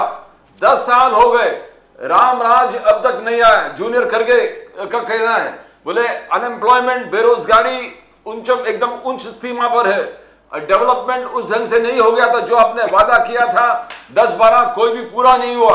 राम राज्य कब आएगा? खरगे साहब ने पूछे। क्या कैसे देखते हो, इवैल्यूएट करते हो आप निजामुद्दीन जी? ये देखिए सर, ये बिल्कुल सही बात है। रामराज कोई हिंदुत्व नहीं है, रामराज एक व्यवस्था है। रामराज एक ऐसी व्यवस्था है कि लोग घरों में भी बोलते हैं भैया रामराज जाने वाला है। यानी वो रामराज जो भगवान राम के दौर में जो न्याय व्यवस्था थी कि उन्होंने सीता जी के इश्यूज को लेकर भी एक अग्नि परीक्षा करा दी। जब उसका एक सामान्य नागरिक ने सीता जी पर उंगली उठाया कि आप जंगल में थी, तो उसने उंगली उठाया, उसकी परीक्षा के लिए भगवान राम ने सीता जी को जो है अग्नि में प्रवेश करवाया। तो क्या उस राम राज्य की व्यवस्था को ये सरकार जो कह रही है कि मैं राम के आदर्श पर चलेंगे या राम की तरह होंगे, तो क्या इन्होंने किया? क्या आप साक्षी मलिक का इतिहास देखिए, आप उनके सांसदों का चरित्र देख लीजिए, आप संसद में बैठे सांसदों के चरित्र को देखिए, इनके चरित्र को देख लीजिए। तो राम राज्य की व्यवस्था है और जो है भगवान राम सबके आदर्श हैं। अगर खरगे जी के बेटे ने ये सवाल किया है कि राम राज्य कब लाएंगे, तो राम राज्य लाने का मतलब हुआ कि सामाजिक व्यवस्था या न्यायिक व्यवस्था जो लागू थी भगवान राम के दौर में अयोध्या और अयोध्या के आसपास, वो यहाँ क्यों नहीं दिख रही है? क्या दलितों को मंदिर में प्रवेश होगा? क्या दलितों को इस देश के मंदिरों में पुजारी रखा जाएगा? क्या पुरी की मंदिर में किसी दलित को कभी जाने दिया जाएगा? या इस तरह की जो दूसरी व्यवस्थाएं हैं उन्हें लागू करेंगे क्या इस राम राज्य की जो बातें कर रहे हैं? इसलिए स्वाभाविक है कि लोग इस तरह का सवाल पूछेंगे, क्योंकि भगवान राम कोई पेटेंट या ब्रांड नहीं है बीजेपी के। भगवान राम इस देश के इमाम है और इस देश के सभी लोग उनमें आस्था रखते हैं और उन पर जो चीजें उनके दौर में हुई हैं, लोग चाहते हैं कि वो चीजें दिखे और लोगों को बीच आए। लेकिन फिर भी निजाम साहब, एक छोटी सी चीज़ है, अभी तो खैर ये खबर थोड़ी सी अच्छी है आपके लिए। वो एबीपी सी वोटर का कोई सर्वे आया है, अभी कल ही आया था, जहाँ पर यह दिखाया गया है कि एनडीए की जो पार्टीज हैं, जैसे कांग्रेस हो गई, शरद पवार साहब हो गए, उद्धव ठाकरे जी हो गए, उनकी जो परफॉर्मेंस रहेगी, उनका जो प्रदर्शन रहेगा लोकसभा चुनाव में, वो बीजेपी शिंदे गुट सेना और अजीत दादा पवार एनसीपी से ज़्यादा अच्छा रहेगा। उन्होंने बताया कि कोई आप तकरीबन 29 सीट शायद जीत रहे हैं। 6 महीने पहले उन्होंने कहा था कि 32 सीट आप जीत रहे हैं, अभी कह रहे हैं कि 29 जीत रहे हैं 48 में से। तो लिहाजा महाराष्ट्र में तो अच्छा प्रदर्शन रहेगा, लेकिन बाकी हिंदुस्तान में आप पीछे हैं, तो बाकी हिंदुस्तान को कैसे कवर करेंगे? देखिए ये सिर्फ कहने की बात है कि हम पीछे हैं। देखिए सर, हम बिहार में इनको पूरी तरह पीटेंगे, बंगाल में हमारे एलआई इनके साथ मजबूती से आएगी, तमिलनाडु में हमारे एलआई मजबूती से होंगे, तेलंगाना में हम अभी सरकार बना के आए हैं, कर्नाटका में हमारी सरकार है, हमें आंध्रा देखना है और वहां भी हमें बहुत अच्छा रिजल्ट मिलेगा। अभी ये गोवा में भी साफ होंगे, आप देखना कि वहां जिस तरह के हालात थे वो तोड़ जोड़ करके ही लेके आए थे। अभी जल्दी अगर इन्होंने इससे पहले यानी 15 अप्रैल से पहले अगर चुनाव इन्होंने किया वहां हरियाणा का, तो हरियाणा में भी साफ हो जाएंगे। तो इससे ये बात साबित हो रहा है कि हम कहीं कमजोर नहीं हैं। जहां हमारे एलआई या हमारी कुछ व्यवस्थाएं गड़बड़ थी, वो टीम अब हमारे पास मजबूती से तैयार हो रही है और उसको हम सामने रखकर चुनाव में जाएंगे और पूरी ताकत और तैयारी के साथ होंगे, क्योंकि जनता हमारे साथ खड़ी है। जिस राजनीतिक दल के साथ 40% लोग अपने विश्वास दिखाते हो और उनके, तो आपको तय जान लेना चाहिए कि वहां हमारा भविष्य अच्छा है।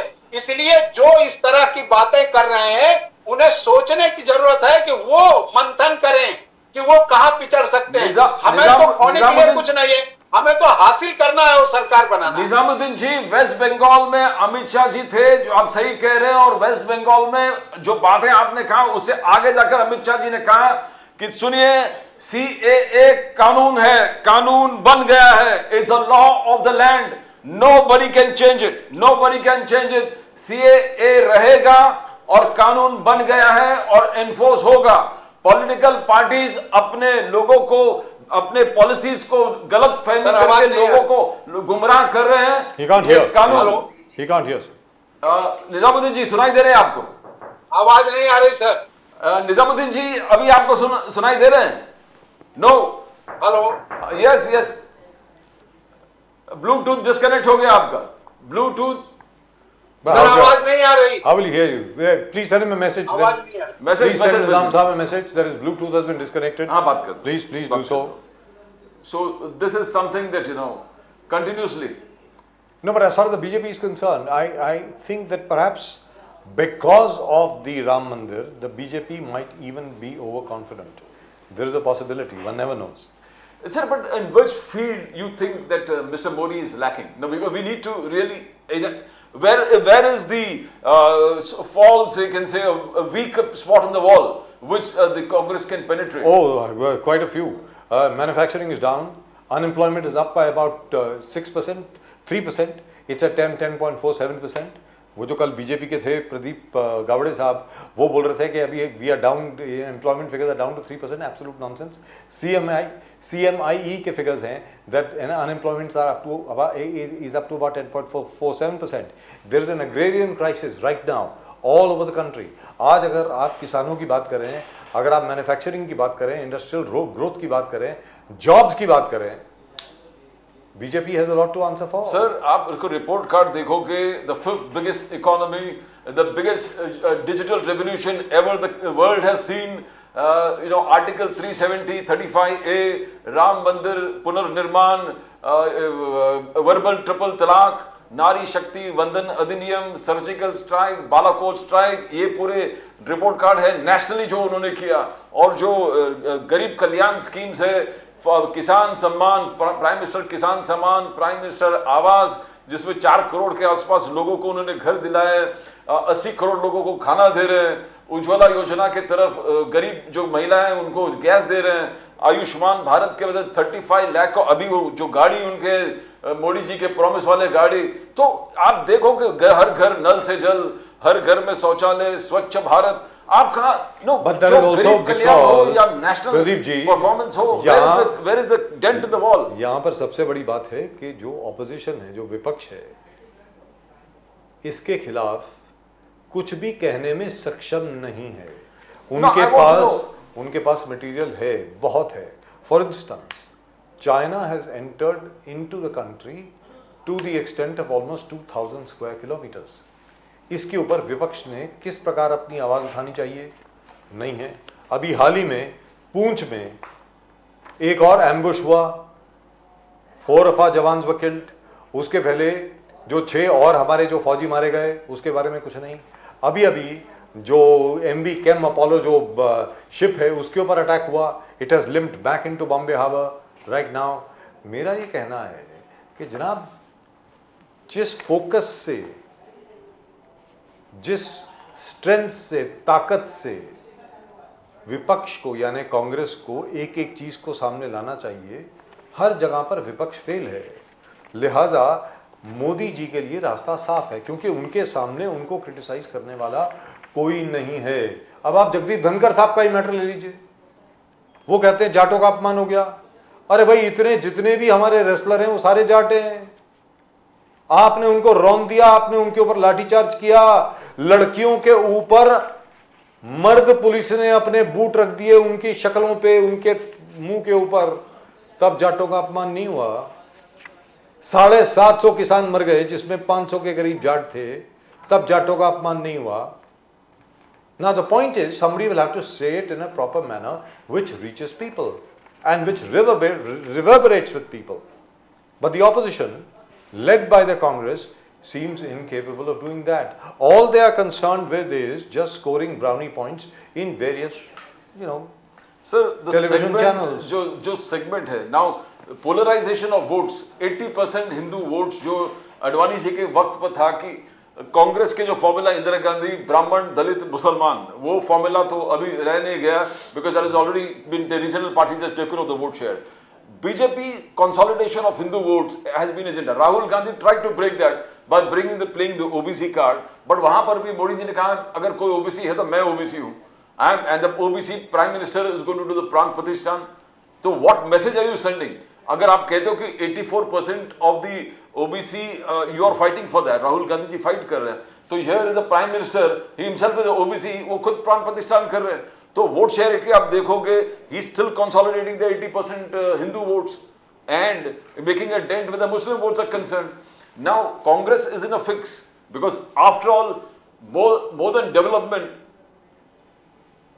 okay, the more than everything, religion does play a role. Religion does play a role, and Congress played it sweetly. The fact is, as far as the Congress is concerned, the Congress, they have lost their mojo. They don't know what to do. Let's be very clear. Congress is over. अभी आप भारत जोड़ो यात्रा part 2 कर लीजिए, उसको न्याय यात्रा बुला लीजिए या कुछ भी बुला लीजिए, राम मंदिर के सामने सब फेल है।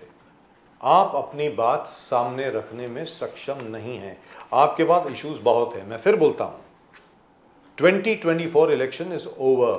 2024 का चुनाव हो चुका है जनाब। नरेंद्र मोदी जी वापस आ रहे हैं 350 सीट के साथ।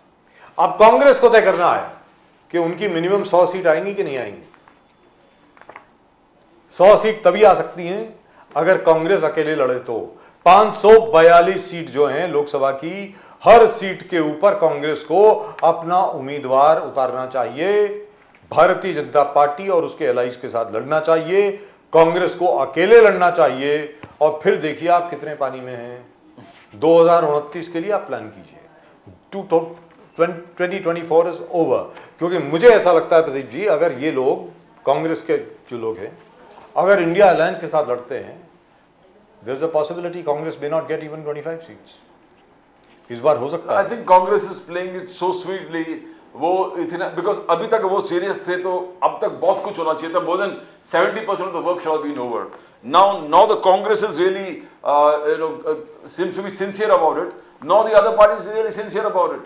आपको अगर मोदी जी को हराना है 2024 में, ये झील था, तो आप every parties have to push in to say that please hold the meeting, or Congress should be, after all the parties, please hold the meeting, let us finalize things. I think the Congress would do better by fighting alone. That is the only thing left. If they fight alone, yes sir, they'll know exactly where they stand. this Bharat जो नया जोड़ो यात्रा, जो नया नाम दिया है भारत न्याय यात्रा, now this is going to be a critical factor, because east से west you're moving across the Deccan, across all those states which BJP is doing very well. So if they can shake their, improve their striking rate, the winning rate अगर कांग्रेस ने बढ़ा दिया, 1-to-1 contest, Madhya Pradesh 1-to-1 contest, Maharashtra ठीक है, but it's more और less the BJP versus the Congress. If you see all across जो जितने भी डिस्ट्रिक्ट से आ रहे हैं, इट इज 1-to-1 fight between the BJP and the Congress. So if they increase their strike rate here of victory, then they can really make a dent. Now this is going to be a decisive, and Rahul Gandhi जिस प्रकार से seriously लेंगे, and they really done it.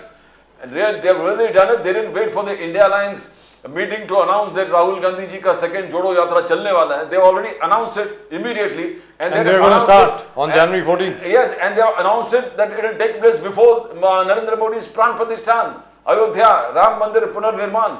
So if they play the cards well, he could even dwarf this particular event. Rahul Gandhi could dwarf this particular event. Well, let's see how it plays out. Considering, and I'm really very interested in seeing how the anniversary, 130th anniversary of the Congress Party is going to play out in Nagpur tomorrow. Nagpur में 28 तारीख को, 28 दिसंबर को किस प्रकार जो 138वीं सालगिरह है कांग्रेस की स्थापना की, 1885 में कांग्रेस बनी थी. Let's see how that plays out. But at the moment with us we have our old friend Mr. B.N. Kumar. B.N. Kumar साहब नमस्कार. नमस्कार. How are you? All well sir. नमस्कार सर, नमस्कार. जय हिंद, जय महाराष्ट्र, जय भवानी, जय शिवाजी.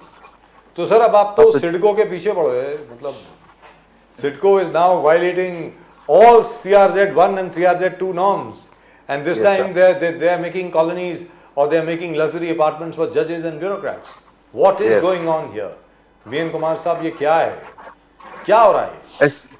ऐसा लगता है कि सिडको अधिकारी को ऐसा लगा होगा कि एमपीस, एमएलएस, एमएलसीज आपके जजेस को वहां पर बिठा देंगे तो कोई पूछने वाला नहीं रहेगा, और ऑल ऑन द माइटी को वहां पर रख के you throw your weight around. Yes. Just मैं जो कर रहा हूँ देखो कौन क्या कर सकता है. करेक्ट. और इसके आपके एक आध प्रेसिडेंट्स भी है. There have been plots allotted to जजेस in CRZ, in mangroves area, in Versova, in the backwaters of Bandra, in behind Kalanagar. There have been instances. So जब जजेस को वहाँ पर अलॉटमेंट किया जाता है, जो न्याय देने वाले वहाँ पर बैठते हैं, तो हम न्याय के लिए कहाँ पर जाए, किसे गुहार लगाए. ये एक विषम परिस्थिति है. लेकिन there is a hope, there is a ray of hope in the sense that we have the High Court appointed mangrove committee, mangrove protection conservation committee, उनको हमने लिखी थी आज. और वहाँ पर luckily we have people like Stalin and Devi Goenka. ये वाला प्लॉट है, यहाँ पर you can see this pink line which is the CRZ2 line. और CRZ2 जो है it can not be touched and developed because it is basically the definition very clearly says it is meant for the fisherman, the local communities which have settled there before 1991. अगर 1991 के बाद में कोई भी वहाँ पर आया होगा, जैसे कि माहिम वगैरह में आप लोगों ने देखा होगा, कोई दरगाह बना रहा था, कुछ कर रहा था, वहाँ पर जाके अधिकारियों ने तोड़ दिया. 1991 के बाद में अगर कोई वहाँ पर सेटलमेंट होती है उसको तोड़नी चाहिए. 1991 से पहले जो भी वहाँ पर सेटलमेंट है उनको वहाँ पर आप पुनर्स्थापित कर सकते हैं, वहाँ पर डेवलपमेंट हो सकती है. लेकिन सबसे बड़े मुद्दा ये है कि और when people go to authorities like MCZMA, वो कहता है कि यहाँ पर लैंडवर्ड एरिया में आप लोग डेवलप करो. अब ये लैंडवर्ड एरिया क्या होता है, हाई टाइल वार्ड, सी वार्ड एरिया क्या होता है, ये डिफिनेशन तो हाईली सब्जेक्टिव. मैं बिल्डिंग खड़ा कर दूंगा, मैं बोलूंगा मैंने लैंड की तरफ ही किया क्योंकि I build the building on the land without any reclamation, I am not towards the landward. And we have seen the Aksa Beach violation. So the authorities said landward. We have constructed the massive wall in the sea. So according to me and according to all my colleagues, friends, and like Nandakumar Pawar, Stalin, all of us very strongly feel that these CRZ1, CRZ2 areas should be left untouched. वहाँ पर जाओ मत, अब कुछ भी construction मत करो. ये 500 मीटर आगे चले जाओ, पीछे चले जाओ तो क्या हो जाएगा तुम्हारा, उतना ये कम होएगा, पीछे तुम रिकवर करो ना. और इसमें और एक बड़ी मुद्दा क्या है आरकेबी एंड प्रदीप जी, ये CIDCO has made it a habit as we discuss last time. Ghansoli में जहाँ पर बैठ के मैं लास्ट टाइम बैठ दे रहा था, जी। वहां पर भी उन लोगों ने CRZ2, CRZ1, CRZ2 एरिया में प्लॉट्स दे दी और बिल्डर को बोलता है तुम जाके MCZ में से लड़ो, अपना परमिशन ले लो और पूरा एरिया मार्क करते हैं, उनके पैसे लेते हैं बिल्डर से. You have no business to collect money on a property that you don't own. You will actually grab the property and उसको आप दादागिरी कर रहे हो. This is absolutely nonsensical. तो इसी को लेकर हम लोगों ने मैंग्रोव कमेटी को बोला था. Luckily the chairman of the both mangrove committee and the wetland committee is the Konkan Divisional Commissioner. They are High Court mandated, so they can actually take a serious action on this. I mean intervention. Call for all the documents that CIRCO has been floating, or we will supply to them and let's have them examined by an expert committee or within the committee itself. But why would CITCO do this? Don't they have enough legal advisors? The I CITCO think it's is allegedly a respectable organization. Why are they behaving like as if they are owned by Dawood Ibrahim? I think the culture flows from the top. If you see from Delhi, you have been discussing the politics earlier. There is no opposition to Mr. Modi today. कोई आवाज करेगा तो उसको either चुप करा जाता है, उसके बाद तो they have been thrown out. Or this culture is unfortunately flows from the top to the state government, to this organizations like CIDCO. अपने इसमें भी देखा होगा maritime board, Maharashtra maritime board. I think this is a case of sheer arrogance and overconfidence कि क्या होगा देखा जाएगा types. That's Now, very this unfortunate. land belongs to CIDCO, or like the earlier case where you talk about the Balaji temple, it belonged to the forest area and CIDCO had given it to MMRDA on lease for a few years, and ultimately instead of returning the land, they planned to give it to Balaji temple and various other private institutions. तो ये land exactly CIDCO का है या forest या किसी और का है? No, in this case, CIDCO itself has reclaimed. If you see the Navi Mumbai Municipal Corporation headquarters on the one side and the NRI colony and the DPS Lake on the other side of the Palm Beach Road, the DPS Lake के आसपास में पूरा CIDCO ने reclaim किया हुआ है पर NRI 3 project के लिए. NRI 1, NRI 2 वहाँ पर phase 1, phase 2 NRI Seawoods का आ चुका है और ये 3 के लिए उन्होंने एक्वायर किया, मतलब reclaim किया हुआ है. उसके बाजू में थोड़ा और लैंड उन्होंने एक्वायर किया. CIDCO actually what they have done that when they planned this Navi Mumbai development, they built a bund across surrounding the Navi Mumbai area to basically to stop water from entering the city areas. I mean the areas where they wanted to develop. That is a part of their development plan, which means they actually physically and literally pushed the high tide line back into the sea. वो एक जबरदस्ती किया है. And a similar thing has happened in Uran, which is when you frequently keep seeing floods even during a holy festival. You have floods in low-lying areas of Bijan because of Uran, because you have pushed back the high tide line. तो आप पानी को कितना push करोगे? पानी will strike back आज नहीं तो कल. Now water is striking back. So my question, our question is, at a time when the globally, we also mentioned it last time, globally people are worried about rising sea levels. हम यहाँ पर और समुद्र के अंदर जा रहे हैं, whether it is a dilution of CRZ norms or constructing in CRZ2 areas or allowing development within the 50 meters from the high tide line. I mean these are all foolish things to do because 2050 is not very far away. लेकिन BN Kumar साहब ये बताएं, इसके पहले क्या होता था? हर project के पहले एक एनवायरनमेंट क्लियरेंस की जरूरत होती थी जब भी आप कोस्ट के आसपास कोई भी चीज बनाएं.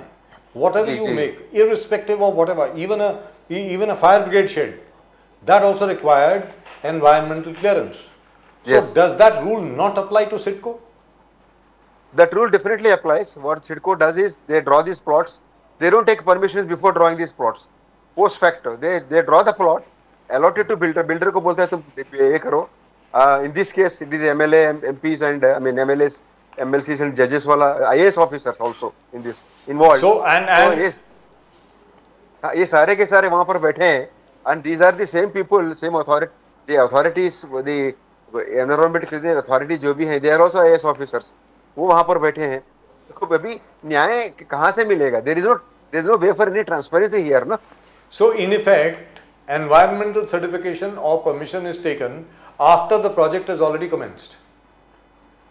In the sense land has been allotted, not project commenced. To construct, they go to the MSCZMA for permission, but not for reclamation. Not for reclamation, drawing these kind of maps. But these maps have been drawn by the CZMP, which is the coastal zone management plan. But as hang per on a the minute. settlement- Hang on a sent- minute. Just a minute. Just a minute. Coming. Isn't it true that very strict rules were framed by the government of Maharashtra and by the Union Ministry of Environment with regard to reclamation of land from the sea?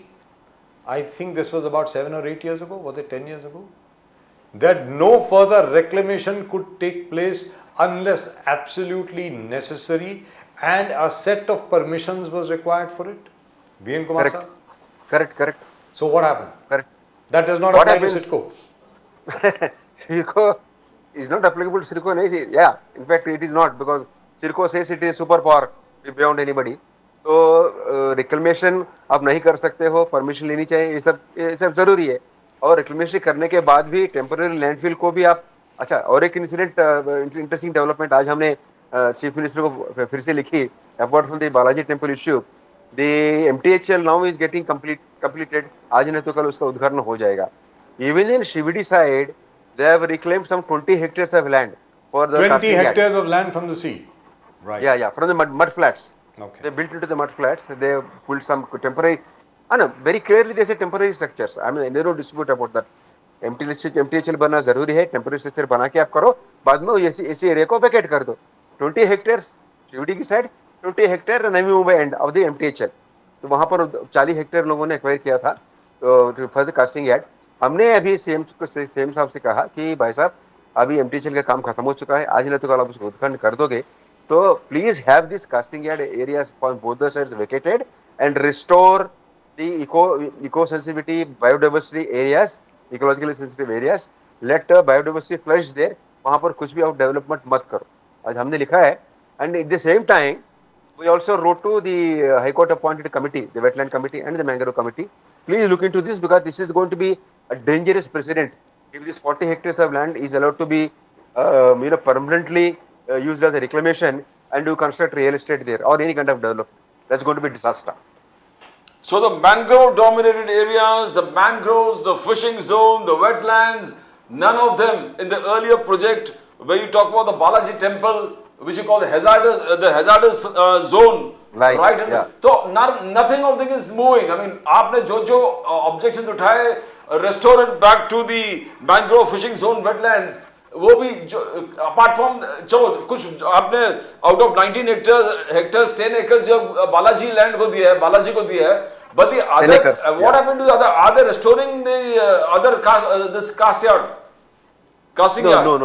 No, they are not doing it. On the contrary, they have allotted another plot to a school little ahead of the Balaji temple. Abhi now we are fighting it out. Our hearing will be at NGT in February. Before that, we have taken it up with the Mangrove Committee, also Mangrove Committee and the Wetland Committee.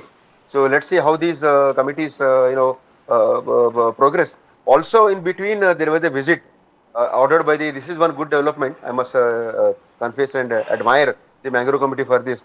They have asked the Raigad collector to go and do the site inspection report. So they have asked the Raigad collector's team, which is the Panvel Tahsildar and the CIDCO team. They came, they inspected the place, and I asked for the report. They said no, it is very longish report. We are answerable to the Mangrove Committee. We have submitted to them. So hopefully in the next meeting, this report will be taken up, and we have people like friends like Stalin and Devi Goenka. I'm sure they will discuss it threadbare and tear them apart. You know, when judges are concerned, when the allotment of land to the judges are concerned, have the work started on that, because it will be the same problem. Building aa gaya aur fir aap ladte raho. What happens? Now the casting yard has not come out. Half of 10 acres have been given to Balaji temple, rest to schools and other institutions, you say. So the casting yard has been transformed into a development zone. I mean, you have got all kind of concrete development going out there. The same thing probably could happen where the judges' allotment of land is concerned, construction of flats for them. If they start the work, your fight is all over. Yeah, very interesting question, Pradeep. And in fact, very provoking at the same time, because CIDCO has just announced they are going to build, they announced that they will be building 875 flats of 2 BHK and 3 BHK and 4 BHK configuration. 3 BHK would cost 2.4 crores. 4 BHK, some 3.2 odd crores. it is cheaper than the market rate. Very recently, one 2 BHK flat in NRI area was sold for 6 crores. 6 crores. That is something like 60,000 square rupees, 60,000 rupees per square foot. इस तरह का market वहां पर चल रहा है. सिडको अपने पैर पे कुल्हाड़ी मार रही है, कम रेट में बेच के, और बिल्डर्स की कंस्ट्रक्शन इंडस्ट्री जो है ना, बिल्डिंग इंडस्ट्री, उसके आप you are discouraging them. In fact the associations like CREDAI, they are also upset. They said we'll be taking it up. I don't know what they have done. So what is the situation, BNK Saab? Has the construction started? Situation is very interesting. Out of the 875 flats that Sirco has announced, they have said we have received an overwhelming response. Mind these words, overwhelming response. More than 400 applications have been received from the categories mentioned. MLAs, MPs, MLAs, IAS officers, judges, they have all applied. They have all applied. For And, a building complex which is Which is in CRZ zone. actually CRZ. illegal. Yeah. It is in CRZ. Yes. Without any clearances. I mean, it's mind-boggling. How, and what is more, Sirco has extended the deadline for this now. Overwhelming response. हम और deadline और बढ़ा रहे हैं. So what can you see from there? You can see the water bodies, you can see the creek. What is the immediate sight from there when the construction comes out? Flamingos, आपका right side में ये Flamingo zone है, DPS lake है, and it is a prime property touching the Palm Beach Road. It's a absolutely prime property. Sirco has no business to be giving out, shelling out property for this, like this, for the high and the mighty. On the contrary, I mean, if I were an MLA or an MLC, or if I were a High Court judge, I would have asked what kind of nonsense is going on here. If No, but you have pointed out certain instances in Mumbai, but there I think some judges have themselves, I don't have the facts right now, opted out of they questioned why are we being giving this kind of controversial area to stay, and why should we have a flat there? It was, self-reasoning on their part, and they reasoned it out themselves that we shouldn't be a part of this illegal activity. Some have opted out, but I think some are there, and there is also a lock-in period up to 5 years. You can sell it. So tomorrow, if I get the flat here, if you buy it for 2 crore, a flat which is costing me 6 months, up to almost 1/3 of the price, 6 crores in the market, even if it's a 3.5 crore, more than 60%, 70% cheaper में मुझे मिल रहा है आज के तारीख में. 5 साल के बाद मैं बेचूंगा. I don't have to play कौन बनेगा करोड़पति. I'll be Crorepati, multi Crorepati by that time. No, मैं क्या बोलता हूँ, ये जैसे मुंबई में you're dumping all the waste into the sea, the sewage and everything goes to the sea. What's the position where Navi Mumbai is concerned? Because here in the morning again all the dirt and filth comes back to the beaches, and then you have another process on the BMC taking it again, putting it back into the sea. So how does it happen? Because if you're staying close to some kind of sea, creek or water bodies, all the waste that goes out probably comes and stores itself just outside your door. How is things there in Navi Mumbai? There are quite a few instances where it is not only the untreated water getting into the sea. We fought this case in Ghansoli. Now it has been restored. At least now the STP is functioning. But on both sides of the creek, I mean the Mumbai side as well as the Navi Mumbai side, lot of this drainage, untreated water straight goes into the creek, which is very dangerous. In fact, these mangrove soldiers like volunteers. There are 12 volunteers, NGO organizations whom Mangrove Foundation, Mangrove Cell has commissioned to clean up the seashore, the mangroves, the seashore, etc. So every week, every Sunday, these people go there and clean up. And the kind of material that you find, Pradeep, it will be mind-boggling. They find mattresses, they find medical waste, they find हवाई चप्पल्स. क्या-क्या वहाँ पर मिल जाता है आपके mangroves के अंदर. So this kind of So reckless. don't you think, B.N. Kumar Saab, what Pradeep ji just mentioned, taking cue from that, perhaps you should approach some of the sitting High Court judges and ask them, sir, don't you think you should not be part of something which is so patently illegal? That would be the Just easiest come in. route actually, the easiest route. No, but it has come in the newspapers. It has come in the newspapers. Judges do read newspapers. you know, and they comment. There have been cases where the judges have taken newspaper reports So, to notice to motor it. what prevents you from writing directly to all the High Court judges? There aren't Yeah. too many of them anyway. To Yeah. say that, hey, this is what is being planned, this is completely illegal. Perhaps your lordships should take a look and suo moto, seize yourself of the matter, and maybe order that such illegal activities should not be allowed. And your name, that Yeah. is, the reputation of judges is being used as a shield by Correct. CIDCO Mistake. to indulge in something so illegal and so dangerous. It is Yeah. dangerous.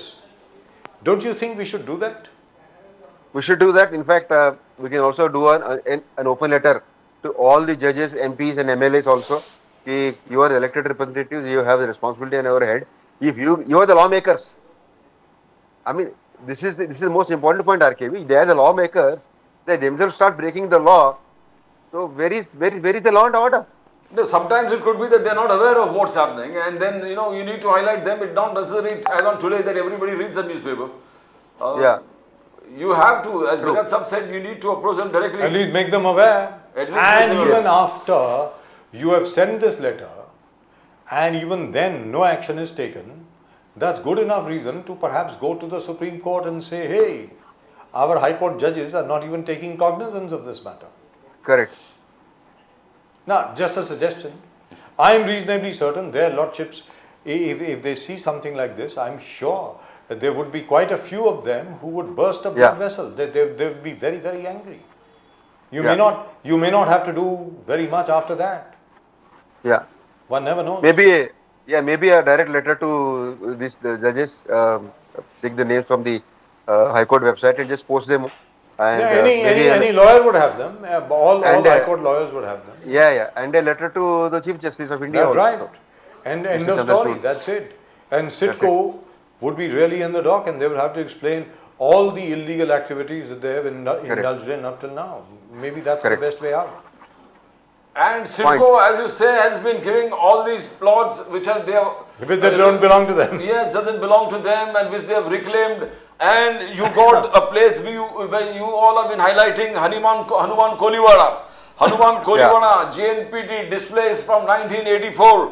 They don't have get not been still rehabilitated, and nothing been done where poor is concerned. Where poor is concerned, I don't think the same CIDCO is at all bothered about the plight of these people who have been displaced from JNPT. Yes. Anything latest on that? Who gave up their land for Hanuman JNPT? Koliwada, Yeah. yes. Hanuman Koliwada.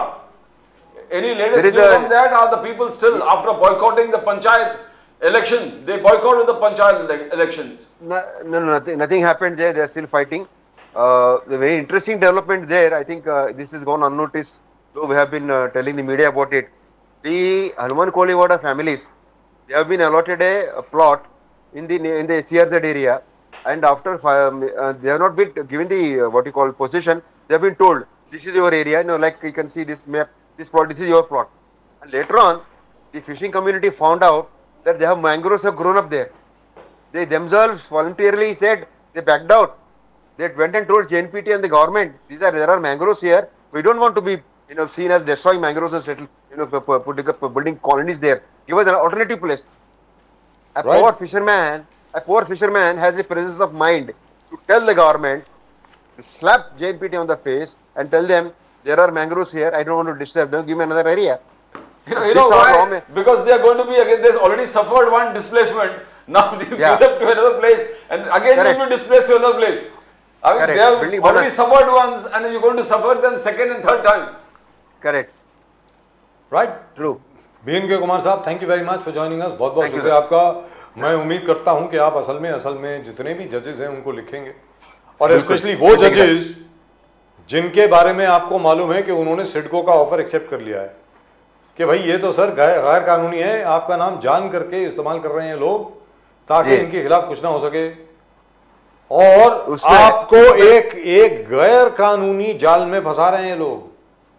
जी, एक उसमें अभी मुझे एक idea है, like as we are discussing, एक RTA file कर देता हूं तुरंत आज के तारीख में। जी। Give me the list of applicants. That's right. एक महीने के अंदर लिस्ट आ जाएगी, फिर दूध का दूध पानी का पानी हो जाएगा। In case And they actually decide to give you the list, they might say the matter of national security is involved. One never knows. Right? B.N. Kumar Saab, thank you very much. Great pleasure Thank as you. always talking to you. I hope Yes, you sir. win. We are all with you on this. But Thank this you. is really and truly, this is very serious. Thank you very much. Yeah. Thank you. Namaskar and stay safe. Namaskar. Namaskar. So judges and bureaucrats' names Yes. being used as a shield Yes. to cover up for all illegal activities. Right, and at the moment with us from the All India Panther Sena, इस वक्त हमारे साथ हैं हमारे मित्र दीपक केदार साहब. दीपक केदार साहब, नमस्कार. नमस्कार. नमस्कार सर, कैसे हैं? बस बढ़िया बढ़िया. दीपक केदार साहब ने बस ये साल खत्म होने वाला है 2023 तकरीबन खत्म हो गया है. आज तो 27 तारीख है. थोड़े दिन के बाद नया साल शुरू हो जाएगा. ये बताएं सर कि ये 2023 साल जो है आपके लिए कैसा रहा, दलितों के लिए कैसा रहा, और 1 तारीख को भीमा कोरेगांव की हर साल जो होती है एनिवर्सरी होती है, लोग याद करते हैं कि किस तरीके से एक दलितों की टुकड़ी ने 30,000 की सेना को पराजित कर दिया था. Doctor B.R. अम्बेडकर ने, बाबा साहब अम्बेडकर ने इसकी सालगिरह मनाने की परंपरा शुरू की थी. जी. तो आप ये बताएं इस बार भी क्या आप वहां जा रहे हैं, और ये साल आपके लिए ऑल इंडिया पैंथर सेना के लिए और दलितों के लिए कैसा रहा, हमारे दर्शकों को जरा बताएं. केदार जी. मैं मराठी में बोलना चाहता जी हूं. बोलिए प्लीज बोलिए सर, मराठी में बोलिए. तर हे काय 2023 वर्ष जे आहे आणि गेल्या 7 वर्षापासून जेव्हापासून या 9 वर्षात RSS ची सरकार आलेली आहे तेव्हापासून आमचे वर्ष हे लढण्यात चाललेले, संघर्ष करण्यामध्ये सुरू आहे. दलित अत्याचारामध्ये मोठी वाढ या महाराष्ट्रामध्ये झाली. जवळपास या 3 ते 4 वर्षात 250 हत्याकांड महाराष्ट्रात झाले आणि त्या विरोधात लढण्यात आमचा वेळ गेलेला आहे, संघर्ष करण्यात वेळ गेलेला आहे. आणि संघर्ष हा कायमस्वरूपी आमच्या सोबत या ठिकाणी डॉक्टर बाबासाहेब आंबेडकरांनंतर सुद्धा संपलेला नाही. सामाजिक क्रांती झाली पण त्याचं असणारं स्वातंत्र्य जे आहे ते आणखी आम्हाला मिळालेलं नाही आणि त्यासाठी न्याय हक्काचा लढा आजही आम्ही लढतोय. 2023 या वर्षात सुद्धा लढला आणि 2024 येणार आहे ते सुद्धा लढण्यातच जाणार आहे, अशी एकंदरीत स्थिती दिसायला लागलेली आहे. दलित अत्याचार असेल, या ठिकाणचे बेरोजगारी असेल, या ठिकाणचे घराचे प्रश्न असतील, जमिनींचे प्रश्न असतील, भूमिहीन मजुरांचे प्रश्न असतील, हे आजही संपलेले नाही. 70 वर्षापूर्वीचे तेच प्रश्न, त्याच प्रश्नावरती आमचा संघर्ष सुरू आहे. सामाजिक, राजकीय आणि आर्थिक हे कोणतंच स्वातंत्र्य आम्हाला मिळालेलं नाही. त्यामुळे 2023 आमचं संघर्षातच गेलं हे या माध्यमातून मी सांगतोय. 2024 येणार आहे. 1 जानेवारी भीमा कोरेगाव हा दिवस या ठिकाणच्या दलितांसाठी, आंबेडकरी समूहासाठी एक नव्या जन्माचा उत्सव आहे की ज्या व्यवस्थेने विषमतेच्या माध्यमातून आम्हाला गुलाम केलं होतं, त्या ठिकाणी गळ्यात मडका आणि पाठीला झाडू अशी जनावरांसारखी एक शोषित वागणूक या ठिकाणी देण्यात आली होती पेशवाईच्या काळामध्ये. आणि त्या विरोधात सिद्धनाथ महार म्हणून जे काही प्रचलित इतिहास आहे, त्या 25,000च्या तुकडीने, अनेक 500 महारांच्या तुकडीने 25,000 पेशव्यांना त्या ठिकाणी धूळ चारली होती. आणि त्या घटनेनंतर, त्या युद्धानंतर या ठिकाणी आम्हाला आत्मसन्मानाने जगता आलं. या देशातल्या एका समूहाला जनावरांसारखी वागणूक देण्यात आली होती आणि त्या युद्धानंतर खऱ्या अर्थानं माणसाला माणूस म्हणून जगता आलं. म्हणून तो दिवस 1 जानेवारी हा जो दिवस आहे तो आमच्यासाठी नवा जन्माचा एक उत्सव आहे. आणि तो या ठिकाणी मोठ्या प्रमाणात व्हायला लागलाय. पहिल्यांदा डॉक्टर बाबासाहेब आंबेडकरांनी त्या ठिकाणी भेट दिली आणि हा इतिहास समोर आणला आणि त्याच्यानंतर वर्ष आम्ही त्या ठिकाणी जाऊ लागलो, अभिवादन करू लागलो, मानवंदना देऊ लागलो. लढलेल्या आमच्या आत्मसन्मानासाठी आणि आमच्या स्वातंत्र्यासाठी लढलेल्या आमच्या सैनिकांना त्या ठिकाणी मानवंदना देण्यासाठी सुरुवातीला 1000 लोक येत होते, पुन्हा लाखो लोक यायला लागले आणि आता करोडो लोक यायला लागले. काही जिल्ह्यातून लोक दीपक यायचे, आता राज्यातून केदार लोक दीपक येतात. केदार जी, जहां दलितों को हक देने वाली बात है, दलितों को राइट्स है, उसको फुलफिल करने वाली बात है, आपका संघर्ष जारी है, आपका जबरदस्त संघर्ष जारी है. मगर हम लोग ये देख रहे हैं कि भुजबल साहब और मनोज जरांगे पाटिल का भी एक जबरदस्त संघर्ष चल रहा है. तो सरकार किसके साथ है, सरकार क्या कर रहे हैं? करीबन 35 लाख के नोंदणीकरण हो गए कुणबी मराठाओं का, जो इसे अनऑफिशियली आंकड़ा आ रहा है. तो आप ये सब चीज को कैसे देखते हो? महाराष्ट्र में ये जो राजनीति चल रहा है, सरकार साथ में है, सरकार खिलाफ है, भुजबल जी साथ में है, भुजबल जी खिलाफ है, कैसे आप देखते हो केदार साहब? मराठी आता चालू या आंदोलनामधली हवा गेलेली अशी स्थिती झालेली आहे आणि मोठा संभ्रम निर्माण झालेला आहे. 24 डिसेंबर जो सर्वात मोठा अल्टिमेटम होता तो रद्द करण्यात आलेला आहे आणि 20 जानेवारी या ठिकाणी उपोषणाचं एक आझाद मैदानावरती करण्याचं मनोज जरांगेंनी आव्हान केलेलं आहे. त्यामुळे आता या आंदोलनातली जी काही आक्रमकता आहे ती कमी झालेली. प्रश्न हा पडलाय की अल्टिमेटम पाठीमागे का घेतला. आम्हाला यामध्ये आता थोडं राजकीय भूमिका वाटायला लागलेली आहे की कुठंतरी सत्ता टिकवण्यासाठी कुणाचा तरी वापर होतोय असं त्यामध्ये चित्र दिसायला लागलं. नाहीतर या ठिकाणी अजित पवारांना भाजपनी सोबत घेतल्याबरोबर मुख्यमंत्री करण्याचं आश्वासन दिलं होतं, परंतु त्यानंतर मनोज जरांगेंचं आंदोलन सुरू झालं आणि अजित पवारांना मुख्यमंत्री होता आलं नाही. याचा अर्थ एकनाथ शिंदे कुठंतरी हे आंदोलन तर चालवत नाहीत ना असा प्रश्न या ठिकाणी आता लोक विचारायला लागलेले. कारण 24 तारखेचा जो अल्टिमेटम आहे तो अतिशय महत्वाचा अल्टिमेटम होता, तो मनोज जरांगेंनी या ठिकाणी पाळलेला नाही आणि म्हणून आता या आंदोलनातली मोठ्या प्रमाणात एक जी काही उद्रेक भावना होती ती कमी होत चाललेली आहे. आणि भुजबळांचा सुद्धा अचानक दोघेही बॅग फुटला गेलेले. भुजबळांनी सुद्धा मी आता बोलणार नाही असं जाहीर केलं. यांनी सुद्धा 24 तारखेचा अल्टिमेटम रद्द करून 20 जानेवारीचं उपोषण सुरू करण्याचं आवाहन केलं. हे दोघही बॅक फुटवर कुणाच्या इशाऱ्याने येत आहेत हा प्रश्न या ठिकाणी आता निर्माण झालेला आहे.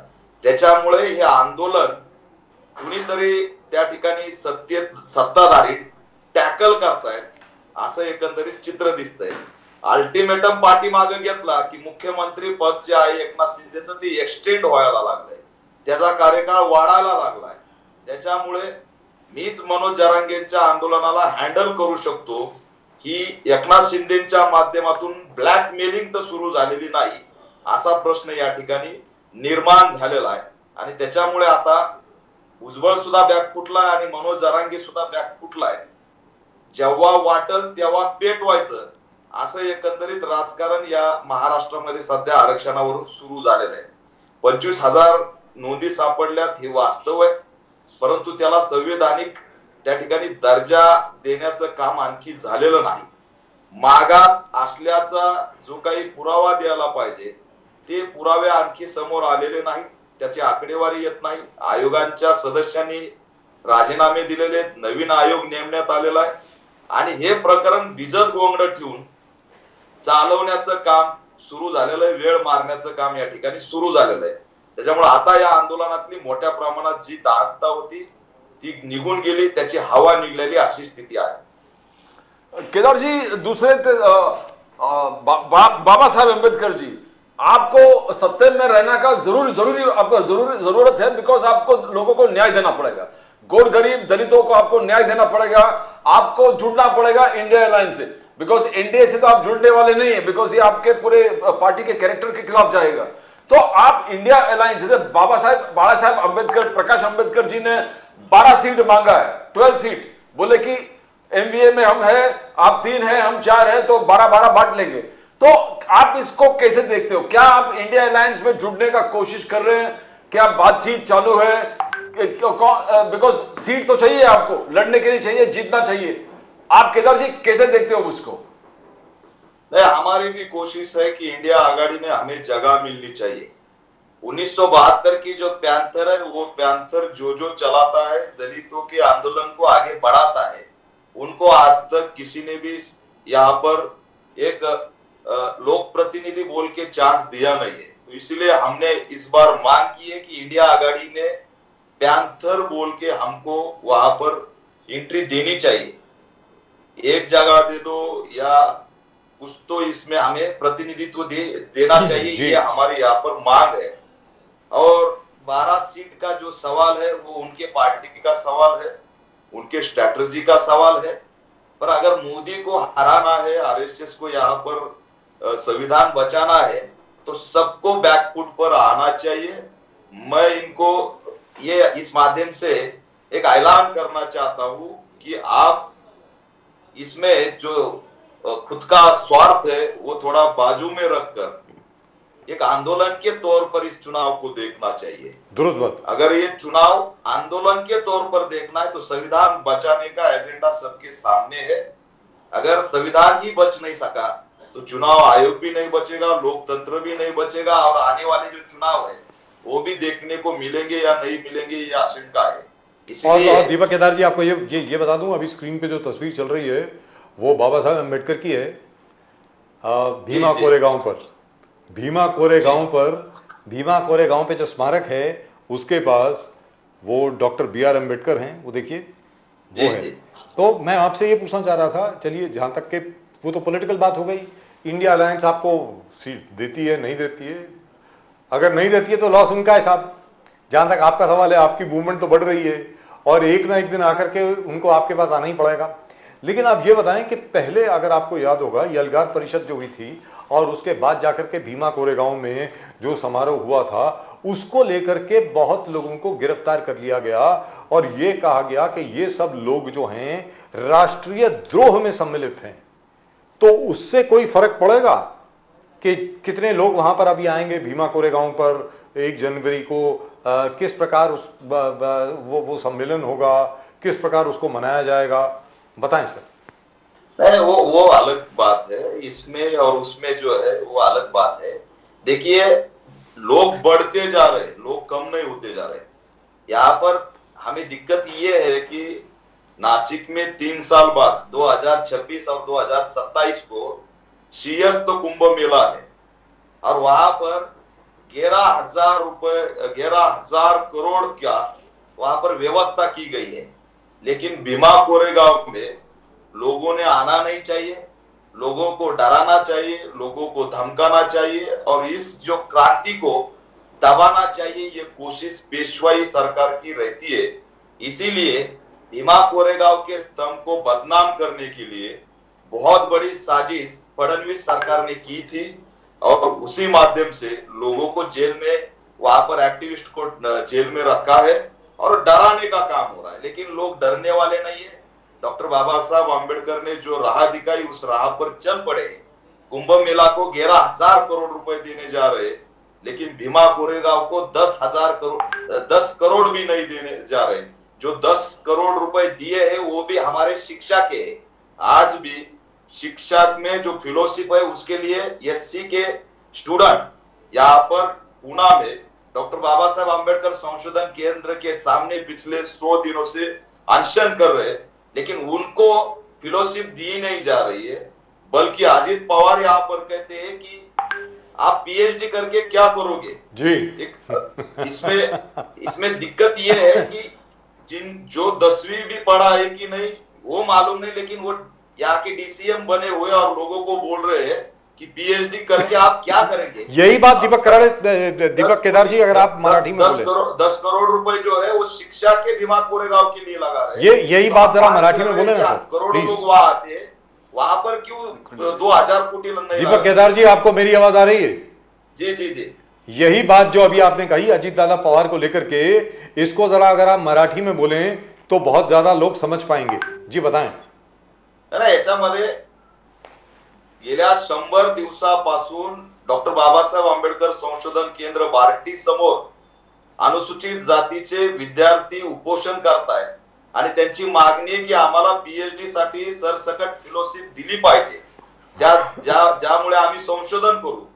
परंतु या ठिकाणी अधिवेशनामध्ये महाराष्ट्राचे उपमुख्यमंत्री अजित पवार म्हणतात की पीएचडी करून काय दिवे लावणार आहेत का. किती धक्कादायक स्टेटमेंट आहे. जे डॉक्टर बाबासाहेब आंबेडकर या ठिकाणी देशाचं संविधान लिहितात त्यांच्या नावासमोर सुद्धा डॉक्टर लागलेलं आहे. मला या ठिकाणी या माध्यमातून अजित पवार यांना विचारायचे की तुमचं शिक्षण किती झालंय हे तुमच्या तोंडानेच एकदा जाहीर करा. पीएचडी धारकांना या ठिकाणी हिनवायचं आणि त्यांना असणार त्यांचा अधिकार द्यायचा नाही, उलट त्यांना जे पैसे द्यायचे ते पैसे भीमा कोरेगावच्या स्तंभासाठी त्या ठिकाणी लोकांच्या व्यवस्थेसाठी लावले जात आहेत. कुंभमेळ्यासाठी 11,500 कोटी रुपये दिले जातात आणि भीमा कोरेगावसाठी 10 कोटी रुपये ते सुद्धा सामाजिक न्याय विभागातून दिले जातात. हा दुटप्पीपणा आहे. त्या भीमा कोरेगावच्या आजूबाजूला घरं वाढत चाललीत, प्लॉटिंग वाढत चालली, त्याचं भूसंपादन होणं गरजेचं आहे. 500 एकर जमीन त्या ठिकाणी भूसंपादन करून ती देणं गरजेचं आहे. परंतु जाणीवपूर्वक आजही आम्हाला भीमा कोरेगाव स्तंभ जो डॉक्टर बाबासाहेब आंबेडकरांनी दाखवला तो स्तंभ कोर्टाकडून 2 दिवसासाठी घ्यावा लागतो. कोर्टाकडून परवानगी घ्यावी लागते. एकीकडे राम मंदिर या ठिकाणी हिंदूंच्या भावनेच्या आधारावरती त्यांना मिळतं कोर्टातून, परंतु करोडो लोक अभिवादन करायला भीमा कोरेगाव स्तंभावर येतात, तर त्या ठिकाणी तो स्तंभ आम्हाला दिला जात नाही. आजूबाजूची जमीन आम्हाला दिली जात नाही, पैसे दिले जात नाही. आमच्या असणाऱ्या भीम अनुयायांना बसायला जागा नसते, सुविधा नसते. ही उदासीनता आहे. विद्यार्थ्यांच्या संदर्भात सुद्धा या ठिकाणी उदासीन अवस्था आहे आणि म्हणून यांना भीमा कोरेगाव स्तंभ राहावा असं वाटत नाही. अनेक ऍक्टिव्हिस्ट खोट्या एल्गार त्या परिषदेच्या नावाखाली खोटी कारवाई त्यांच्यावरती केलेली UAPA लावलेला आहे. एकीकडे महात्मा फुले आणि महात्मा गांधींना थेट शिव्या देणाऱ्यावरती मनोहर भिडेवरती कोणताही UAPA लागत नाही. दंगल घडवली जाती तरी अटक होत नाही. परंतु आंबेडकरी कार्यकर्ते असलेल्यांना भीमा कोरेगावच्या दंगलीच्या नावाखाली 6 वर्षापासून जेलमध्ये टाकलेलं आहे. त्याच्यामुळे हे एक राग आहे, सूड आहे आणि ते या ठिकाणी आम्हाला भीती दाखवण्याचं काम करतायत.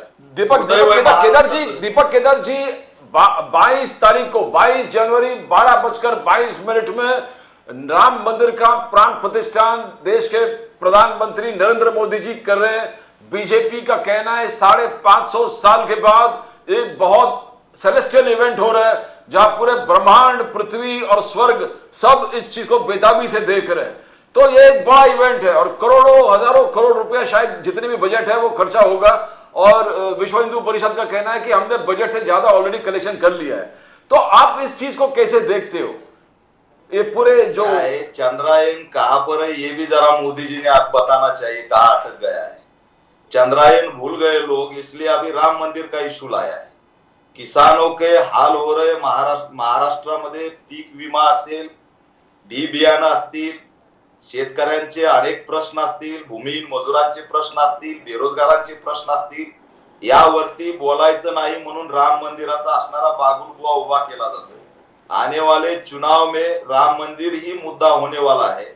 अच्छे दिन का क्या हुआ ये आप बताने के लिए ये लोग सामने नहीं आ रहे. मैं महाराष्ट्र में देख रहा हूँ, कल से देख रहा हूँ कि चैनल पे चल रहा है. मैं कार सेवक था, मैंने बाबरी मस्जिद गिराई, हम गए थे. ये कहने वाले बहुत सारे लोग अब भाजपा के और आरएसएस के सामने आ रहे हैं. मैं उनको सवाल पूछना चाहता हूँ कि अगर आपने बाबरी मस्जिद को गिराया है, आप ही कार सेवक हो, तो बाबरी मस्जिद किसने गिराई इसका जो कोर्ट में फैसला चल रहा था, केस चल रही थी, तब जाके एफिडेविट करके कोर्ट में क्यों सादर नहीं किया कि हमने बाबरी मस्जिद गिराई, मैं कार सेवक था. आज आप कार सेवक बोल के सामने आ रहे हो और जिस दिन कोर्ट में चल रहा था मामला उस समय तो कोई कार सेवक मैं वो बोल के सामने नहीं आ रहा था. तो ये सब चुनाव के लिए नौटंकी चल रही है. किसानों के लिए बोलने के लिए इनके पास कुछ नहीं है. लोगों में गुस्सा है. अगर आपको राम मंदिर का जो इवेंट है वो चलने दो, कोई दिक्कत नहीं. उसके नाम पर जो चल रहा है मुझे तो लग रहा है 20 और 22 तारीख को ये देश में हिंदू राष्ट्र की घोषणा भी करने जा रहे हैं कि क्या ये मुझे डर लगने लगा है, क्योंकि आज तक का सबसे बड़ा इवेंट राम मंदिर को ये बनाने जा रहे हैं। दूसरी तरफ महाराष्ट्र में जो चल रही इनकी रथ यात्रा है देश में, उस रथ यात्रा को हर जगह रोका जा रहा है, उसके ऊपर बात कोई करता नहीं। तो ये मेन जो इशू है उनको डाइवर्ट करके लोगों में धर्म और मंदिर की राजनीति लाकर यहाँ पर चुनाव लड़ना चाहते हैं। दीपक केदार जी, लड़ने के लिए इनके पास कुछ नहीं है। दीपक केदार जी, मोदी जी ये कहते हैं और भारतीय जनता पार्टी ये कहती है कि दलितों के लिए, पिछड़े वर्ग के लिए, आदिवासियों के लिए, ओबीसी के लिए, अदर बैकवर्ड क्लासेस के लिए अगर किसी सरकार ने कुछ किया है तो वो मोदी सरकार ने किया है। क्या आप इस बात से सहमत होंगे? अरे मोदी सरकार ने मन की बात में भी कभी दलितों की बात की नहीं। मनीषा वाल्मीकि हाथरस हत्याकांड हुआ, उस लड़की पर रेप करके उसका हत्याकांड हुआ, मोदी जी आज तक कुछ बोले नहीं। राजस्थान में हमारे जितेंद्र मेघवाल ने घड़े का पानी पिया वहां के टीचर का, तो उसको टीचर ने मार डाला, उसके ऊपर भी मोदी जी कुछ बोले नहीं। एमपी में शिवराज सिंह सीएम थे तब आदिवासी युवा के ऊपर पेशाब करके वीडियो वायरल कर दिया, उसके ऊपर भी मोदी जी कुछ बोले नहीं। तो उन्होंने इनके जवाब देने चाहिए। देश भर में हजारों लोग दलितों को मारा है। राजस्थान में अपना जितेंद्र मेघवाल को सिर्फ मूछे रखी, किसी ने बारात निकाली तो उनके हत्याकांड हुए। तो हमें पूछे, हम बताते, उनको लिस्ट देते कि आपने दलितों के लिए क्या किया है, दलित आदिवासियों के लिए क्या किया है। आदिवासियों के लिए, आदिवासी जो है द्रौपदी मुर्मू, ये जो अपने राष्ट्रपति बनाई है, उनको नए संसद में प्रवेश क्यों नहीं दिया, उनके हाथ से उद्घाटन क्यों नहीं किया, उनको वहां पर क्यों नहीं बुलाया। सबसे ज्यादा दलित आदिवासियों पर अत्याचार, उत्पीड़न के मामले नरेंद्र मोदी और अमित शाह के काल में हुए हैं। अगर उनको डिटेल चाहिए तो पूरे देश में दलितों और आदिवासियों के आपने क्या हाल किए हैं, कैसी मॉब लिंचिंग की है, सब भेजेंगे। राष्ट्रपति मुर्मू को आपने नए संसद में आने भी नहीं दिया, उनको निमंत्रण भी नहीं दिया। आज भी राम मंदिर के लिए मैं पूछना चाहता हूं कि जिस तरह से रामनाथ कोविंद को मंदिर में आने के लिए रोका था, क्या आप राष्ट्रपति मुर्मू को राम मंदिर के उद्घाटन के लिए बुलाने जा रहे या नहीं जा रहे, इसका भी जवाब मोदी जी ने देना चाहिए। तो सबसे ज्यादा यहाँ पर दलित और आदिवासियों को इसी सरकार के कार्यकाल में उत्पीड़न के मामले का सामना करना पड़ा है। और अगर 1 साल बाद ये सरकार फिर से आती है तो फिर से डॉक्टर बाबा साहब आम्बेडकर की जो दलित और आदिवासी है वो गुलाम बनाए जाएंगे, ये हालत दिख रही है। लॉकडाउन में जो मजूर गांव गया है वो फिर से नहीं लौट के आया है। इसीलिए मजूर हो, दलित हो, आदिवासी हो, इनको बर्बाद करने का काम नरेंद्र मोदी के सरकार ने किया है। झूठे बातें करना, झूठे जुमले करना, 15 लाख का झूठा जुमला करके शाह बोलते हैं कि वो जुमला था। तो ये भी दलितों के लिए और आदिवासियों के लिए हमने बहुत किया है, ये भी जुमला है। इसके ऊपर कुछ नहीं, हमको मारा जा रहा है, पीटा जा रहा है, जाति के नाम पर उत्पीड़न बढ़ाया जा रहा है और हमको गुलाम किया जा रहा है, यही यहाँ का सत्य है। तो 2024 में आप क्या करने वाले हैं? 2024 में किसी भी हालत में मोदी को रोकना जरूरी है। संविधान बचाने के लिए हम पिछले सबसे ज्यादा, अगर इस देश में संविधान को बचाने का आंदोलन किसने खड़ा किया होगा तो वो अम्बेडकरवादी है। अम्बेडकरवादियों ने यहाँ पर मोदी को जाना है, पहचाना है, और अगर वो फिर से सत्ता में आते हैं तो आरएसएस का जो एजेंडा हिंदू राष्ट्र और संविधान को खत्म करना, उसको वो आयाम देंगे, ऐसा हमको डर लग रहा है। हमको गुलामी नहीं चाहिए, तो मोदी को रोकना बहुत जरूरी है। ये अवेयरनेस हम समाज में बढ़ा रहे हैं, संविधान रैली निकाल कर लोगों में जागृति कर रहे हैं और मोदी के खिलाफ एक बड़ा वातावरण बनाने जा रहे हैं। ईवीएम मशीन के खिलाफ मनुस्मृति दहन के दिन हमने महाराष्ट्र में मनुस्मृति के ईवीएम के फोटो को जलाने का काम किया है। और हमारे लिए आज का अगर आधुनिक मनु कोई होगा तो वो ईवीएम है। ईवीएम हैकिंग के बलबूते फिर से मोदी आने का डर है और इसीलिए हमने 25 दिसंबर को एल्गार किया है कि पूरे देश में अब हम ईवीएम के खिलाफ आंदोलन खड़ा करेंगे और चुनाव आयोग पर भी मोर्चा लेके जाएंगे। ईवीएम को खत्म करके बैलेट पेपर लाकर लोकतंत्र बचाने का यहाँ पर नारा देने वाले और लोगों को इसमें जन जागृति करके इस सरकार को रोकने का एजेंडा 2024 में हमारा चल रहा है। चुनाव नहीं तो ये आंदोलन की नजरिए से हम इसको देख रहे हैं और आने वाले 2024 में हम इसमें मोदी सरकार को रोकने के लिए काम करने जा रहे हैं। दीपक केदार जी, बहुत बहुत धन्यवाद आपका हमारे साथ जुड़ने के लिए। आप अपनी स्ट्रगल जारी रखिए, इंसाफ के लिए लड़ते रहिए। मैं उम्मीद करता हूं कि संविधान के भीतर चलते हुए, कानूनी तौर पर अपनी स्ट्रगल जारी रखते हुए, मैं उम्मीद करता हूं कि सब लोगों को और भारत में इंसाफ मिलेल। महाराष्ट्रातल्या काही आमच्या नेत्यांना महाराष्ट्रातल्या काही मंत्री या ठिकाणी अयोध्येला जाण्यासाठी, राम मंदिरला जाण्यासाठी भांडणं करत आहेत। त्यांना माझा सल्ला आहे की राम मंदिरला जाण्यापेक्षा गेलं पाहिजे, ते आस्थेचं केंद्र तुमचं असू शकतं, यात दुमत नाही, पण निमंत्रण ह्याला आहे, निमंत्रण त्याला नाही, निमंत्रण पत्रिका आली नाही म्हणून या ठिकाणी भांडत बसण्यापेक्षा महाराष्ट्रामध्ये छत्रपती शिवाजी महाराजांचा रायगड आहे, त्या रायगडाला जग कसं येईल आणि अभिवादन कसं करेल त्यासाठी महाराष्ट्रातल्या नेत्यांनी प्रयत्न केले पाहिजेत। परंतु निमंत्रणासाठी हे जे भांडण आहे ही एक प्रकारे छत्रपती शिवाजी महाराज आणि डॉक्टर बाबासाहेब आंबेडकरांच्या महाराष्ट्राचं एक आत्मसन्मान संपवणारे भूमिका आहे। त्या महाराष्ट्रातल्या नेत्यांनी या ठिकाणी भूमिका घेऊन महाराष्ट्रात जग कसं येईल हा प्रयत्न केला पाहिजे, कारण महाराष्ट्रामध्ये जगातील सर्वात जास्त बुद्ध लेणी आहेत, छत्रपती शिवाजी महाराजांचे किल्ले आहेत, जग महाराष्ट्रात आलं पाहिजे। परंतु आम्हाला राम मंदिराला जाण्यासाठी भांडणं सुरू आहेत, हे महाराष्ट्राचं दुर्दैव आहे। Thank you so much sir. Deepak Kedar ji, बहुत बहुत शुक्रिया आपका। नमस्कार, जय हिंद, जय Maharashtra. Thank you very much. Thank you. Well, that paints a totally different picture of what the Dalits feel, and the fact remains, Pradeep ji, that all the incidents that he has mentioned are facts. They are all reported facts. Yes. They are not untrue, by the way. Not at all, they are untrue. And the government of the day should seriously think about it.